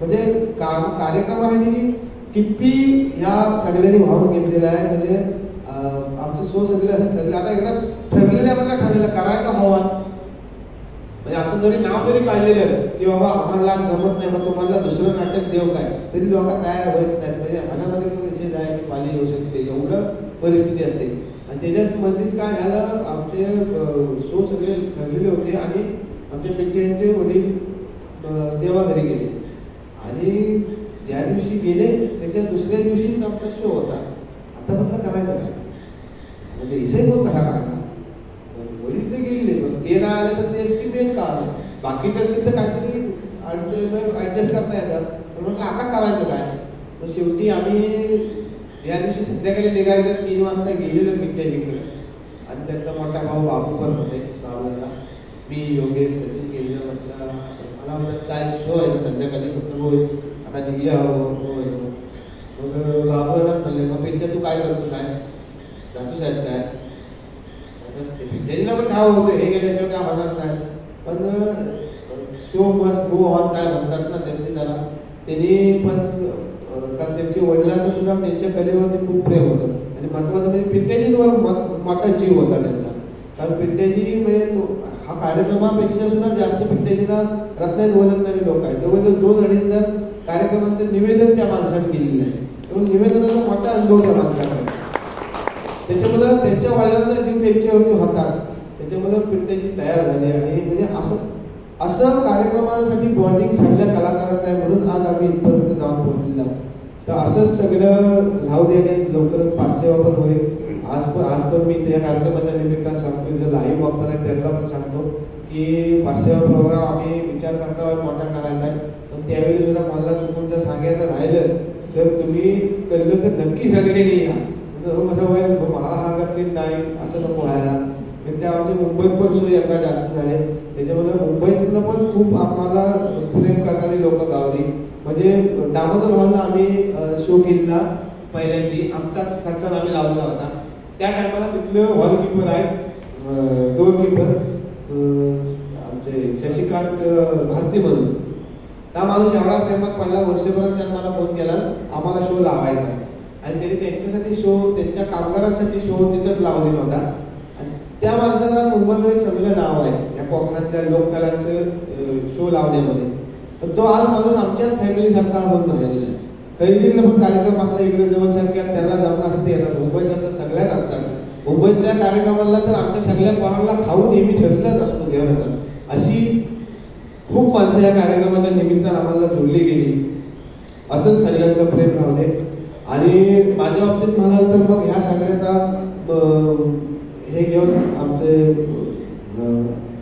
आमदार साहेब उदयजी सावंत साहेब असतील आमच्या रत्नागिरी शाखेचे अध्यक्ष कार्याध्यक्ष समीर इंदुरकर सगळेच आमचे शाखेचे मेंबर कालेभाऊ पण आहेत आणि मग यांनी ठरवले आमच्या नाट्य परिषदेचे जे काही वर्षाला गोपदेवत पुरस्कार असतात त्याची मधला हा लोककलावंताचा पुरस्कारासाठी माझा प्रस्ताव सगळ्यांनी पाठवले आणि मग त्या सगळ्यांच्या प्रस्तावाला मान्यता करत महाराष्ट्रात असं पण प्रस्ताव गेले असण्याची शक्यता आहे असतील पण तर त्याच्यातनं बा मला देणे हे आपल्या लोककलेचं हे आहे म्हणायचं आणि सगळ्यांचं प्रेम आहे माझ्या सगळ्या ग्रुपमधल्या मेंबरांनी माझ्यावरती दाखवलेला विश्वास आहे त्याच्यामुळे हा आम्हाला मिळालेला पुरस्कार आहे असं मी समजतो आणि सध्या शेवटी काय असंच वाटतं नेहमी की ह्या सगळ्या ह्याच्यामध्ये कसं असतं कुटुंबाची साथ महत्वाची आहे ना आता मगाशी एक मुद्दा मी सांगायचा राहिलो की तुमची संगत कशी महत्वाची ठरते आयुष्यात. तर महत्वाचा टर्निंग पॉईंट विसरलो की ह्या नाटकात आमचे अप्पा रणपिसे, त्याच्यानंतर आमचे सतीश काका दळी हे आमचे नाटकातले माझे गुरु असल्यामुळं, सतीश काका दळी त्याच्यानंतर दादा हे आमच्या ज्ञाती बांधव असल्यामुळे अप्पा रणपिसे सारखे त्यांच्या मागे टाकायला लागले. ह्याला कोणतरी पोरगी बघ, ह्याला कोणतरी पोरगी बघ, ह्याच्या जगह आम्हाला पाहिजे. कसं वय म्हटलं ह्याला थांबा. कारण आपणच्या मी रत्नात आल्यानंतर माझी 2 घरं होती. एक म्हणजे आमचा पंकज शिंदे आणि दुसरा म्हणजे आमच्या अप्पा रणपिसे. त्यांच्या घरात मी कायम पडलेलो असायचो. म्हणजे माझे रत्नातले आई बाबा अप्पा रणपिसे मॅडम म्हणले तरी काय वावड सांगणार नाही, इतकं आमचं बॉन्डिंग आहे. तर तसं त्यांनी पण माझ्यासाठी केलं खूप, आणि त्यांनी पण कधी असं वाटू दिलं नाही हा कोणतरी वेगळा आहे फरक आहे असं. त्यामुळे अप्पा कायम ह्या दोघांच्या मागं असायचं. मग ह्यांनी मला सांगायचं की आमच्या देवळात तिथं नाव नोंदव. मग मी आपलं नाव नोंदवायचं आलं, फोटो पण दिलेला नाही मी माझ्या इथं, की पण आपला तयारी नाही. मग तिथल्याच पत्रिका आणल्या, त्याच्यातनं मग आमच्या सौभावची माहिती गावली. मग त्यांना फोन बिन केला, तिकडनं जुळलं. आणि परमेश्वराचं मनात होतं असेल बरंच सगळ्या मध्ये घडामोडी झाल्या, तिने एक पिक्चर निघू शकतो अशा घडामोडी झाल्या. पण तरी सुद्धा आता आमचं लग्न झालं सगळ्यांनी मदत केली, माझ्या मित्रांची त्या टायमाला मदत. कारण म्हटलं कसं तेवढं काय मी आर्थिकदृष्ट्या पण सक्षम नव्हतो, पण माझ्या मित्रांनी सगळ्यांनी मदत केली आणि जंक्शन मध्ये झाला माझं लग्न पार पडलं. आणि तिनं मला खूप जबरदस्त साथ दिली म्हणा हरकत नाही. हरकत नाही म्हणजे आहेच, कारण आज जवळजवळ 2-3 व्यवसाय आहेत माझे. पण त्या व्यवसायामध्ये मी जास्त नसतो, सगळं जवळजवळ तीच बघत असते. मी फक्त येणचा नसता, पण ते सगळं समर्थपणे सांभाळलं. आमचा चिरंजीव आहे धाकटा, त्याच्याकडे सगळं बघणं, त्याचा सगळा अभ्यास असेल सगळं तीच बघते. माझं काय जन्म त्याच्या पलीकडे जास्त काही एवढा खायचं नव्हतं. तर आणि एवढ्याच रात्रीचं आम्ही जात आहोत 3-4 वाजता, परत मी उशिरापर्यंत झोपलेला असतो. तर कधी काय तिने असं त्याच्याबद्दल नाराजी व्यक्त केली नाही. म्हणजे हा तर 4 चौघा सांगायचं म्हणून असं तुम्ही सांगायला, पण खरोखरच आहे. मला हा पुरस्कार मिळाल्यावर माझी मावशी मला फोन केला, मला म्हणजे खूप खूप अभिनंदन तुझं. पण सगळ्यात अभिनंदन म्हणजे तुझ्या बायकोचं, कारण तिने तुला एवढी सगळी लिबर्टी दिला, तुला सगळं काळात दिला. बरोबर खरंच आहे. जर समजा जर मागं भरपूर राहिली असती, काय घेऊ असं करतो तसं करतो, तर माणूस हिसका आठवलं बरं ते घरात करत बसूया असं सुद्धा होऊ शकलं असतं. तर जी काही माणसं माझ्या आयुष्यात आतापर्यंत आली त्या सगळ्यांचे माझ्या मागं खूप खूप उपकार आहे असं मी समजेल. कारण त्यांची मुलं मी घडतोय. त्यामुळं हा जर काय चांगलं माझ्या हातून घडते आणि जर काय चांगले उपक्रम पण हातात आहेत. कारण बायकोच्या सांगायचं म्हणजे मी एवढा हे आहे, कसं काय ती हे करते काय मला काय समजत नाही. मी कधी कधी शांतपणे विचार करतो बरोबर. कारण एक दिवशी रात्री मला ती 3:30-4 वाजता उठून बघते तर बाजूला मी झोपलेला नाही. मला फोन केला, कुठे आहे म्हणजे मी सिव्हिल हॉस्पिटलला आहे. तुम्ही ते का तो फोन माझा बी निगेटिव्ह ब्लड ग्रुप आहे आणि 2:30-3 वाजता मला फोन आला. तर रात्री सायलेंटर असतो, तुमचा कोणाचा ब्लड बँकेतला फोन. तर म्हणजे तुमचा बी निगेटिव्ह आहे का फोन, तर असं नांदेडचे पेशंट आहे प्रेग्नन्सीचे आहे, तुम्ही याल काय आता म्हटलं लगेच आले. गुपचूप आपली कडी लावली आणि आलो निघून हॉस्पिटलला. म्हटलं हिला कशाला उठवा, तर हिने फोन केला मला, म्हणजे तुझ्या माणसात आहे मग आता तुला कशाला उठवायचं. म्हणजे एवढा मी ह्याचा आहे असं नाही मी विचार करत की काय असेल काय. आणि मला खरोखर मला समजून घेणं ही खरोखर मोठी कला आहे. आणि माझे ग्रुपवाले सुद्धा ते, कारण मी माझ्या आयुष्यात मला आहे ना असं कधी कोणाला ओरडून बोलायला किंवा समोरचा माझ्यावर भडकला असेल काय असेल तर मला उगाच जास्त त्याला ताणून बसायचं पण आवडत नाही. मी शांतपणे ऐकून घेतो त्याचं, गप बसायचं. काय होतं कधी कधी त्याच्यातनं पुढचा अधिक टेम्पर पण होऊ शकतो, पण शांतपणे ऐकून घ्यायचं. दुसरी गोष्ट मला जे वाटतं ना ते मी करतोच, त्याच करण्याला माझं जास्त ध्येय असतो. मग त्याच्यामध्ये माझ्याबरोबर येणारे 10 पैकी 3 जण असले, 7 जण जर नको म्हणत असले तरी मी 3घाला घेऊन तरी जायचा प्रयत्न करीत राहतो. हा माझा स्वभाव आहे, त्याच्यामुळे कदाचित असेल. आणि बऱ्याच जणांचं म्हणणं असतं असं की हा ऐकत नाही, कदाचित तसं असेल म्हणून त्याच्या असं होत असेल. तर ह्या माझ्या आयुष्यात ही जी काय सगळी माणसं माझ्याबरोबर आलेली आहेत त्यांचा महत्त्वाचा वाटा आहे असं मी मानतो. असंच आयुष्यात माझ्यासोबत सगळ्यांनी राहू देत. आणि माझी एकच इच्छा म्हणजे जी सगळ्या कलाकारांची असते, मी ज्याचा गुरु मानतो ते म्हणजे माझे विठ्ठल लोक असते की ज्यावेळी सुद्धा मला लिहायला ज्यावेळी हा येईल का सुद्धा माझी कला बघून 2 मिनिटं थांबला पाहिजे. थोडी बघतो माझी इच्छा आणि खरं म्हणायला हा 57वा करत असताना माझ्या डोक्यात असे काही जे मान्यवर असतात त्याच्या डोक्यात विचार करत असतो प्रत्येकांचा. आणि बरेच वेळा मला कधी कधी विचारलं की मग ह्याला कसं निवडलं त्याला कसं निवडलं मग असे माणसं निवडतात. आता मी जे काही तुम्हाला निवडलं त्याचं उत्तर तुम्ही मागाशीच दिलं थोडक्यात. कारण कोकणातली लोककला त्याला एवढ्या प्रयोगापर्यंत नेणं आणि त्याचबरोबर 25-30 जणांचा ग्रुप यांनाही आपल्याबरोबर म्हणजे एकमेकांच्या सहकार्य कोकणातलं सहकार म्हणतात ते एक माझ्या डोक्यात होतं की आम्ही 500 प्रोग्राम एखादा विषय चाललाय आपली इथली लोककला आहे तुम्ही लोक एकजुटीनं जसं नमन मंडळांचंही आहे थोडं पण एक तुमचा थोडा एक वेगळा बाज आहे. आणि आज एवढी मुलं एकत्र येऊन काहीतरी करतायत आणि पुढे होत आहेत. हा त्याचा एक भाग होता तुम्ही अष्टपैलूचा आहात. तर आज हा आपला 57वा गोलकट्टा त्याला मानलं आपल्याला ज्यांना लोककलावंत नाट्य परिषदेचा यावर्षीचा उत्कृष्ट लोककलावंत असा पुरस्कार मिळाला ते हे वेळखळे आणि त्याचे 53 प्रयोग झाले. 500 आपण एक मोठा कार्यक्रम होईलच परंतु असाच एक खदाळ कार्यक्रमालाही आम्हाला बघायला सगळ्यांना आवडेल. आणि वैविध्यपूर्ण आपला जो उपक्रम आहे त्याचा नुसतं मुंबईपर्यंतच नाही तर पूर्ण महाराष्ट्रभर त्याची आपली लोककला तुम्ही सगळ्यांनी मिळून न्याल. तर तुमच्या सगळ्या टीमसाठी अभिनंदन. आणि तुमच्या सगळ्या टीमचा प्रतिनिधी म्हणून आपण आज यांना बोलावलं आहे की आज हा तुमच्या सगळ्यांचाच हा कार्यक्रम असं समजायला हरकत नाही. आणि त्या उद्देशाने आज आपण बोलावलं होतं. आपण एक त्यांचा छोटासा सत्कार करू. मी आळकर साहेबांना विचारतो बोलवतो की त्यांनी त्यांचा सत्कार करावा छोटासा या.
नमस्कार.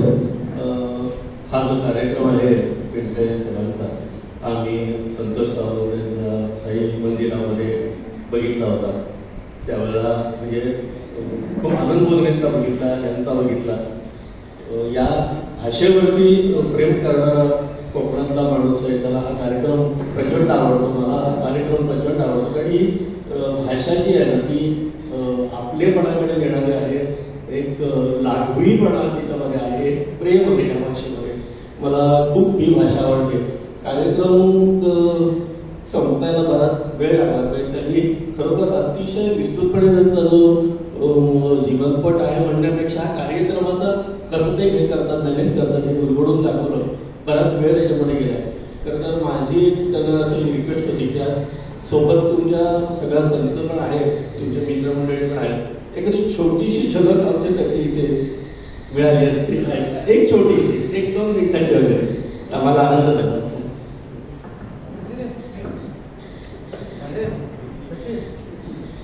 मला आयुष्याला पेशंटची गोळी चालू झाली आहे. पुढच्या महिन्याच्या 3 सेशनवर पुन्हा एकदा भेटू एका वेगळ्या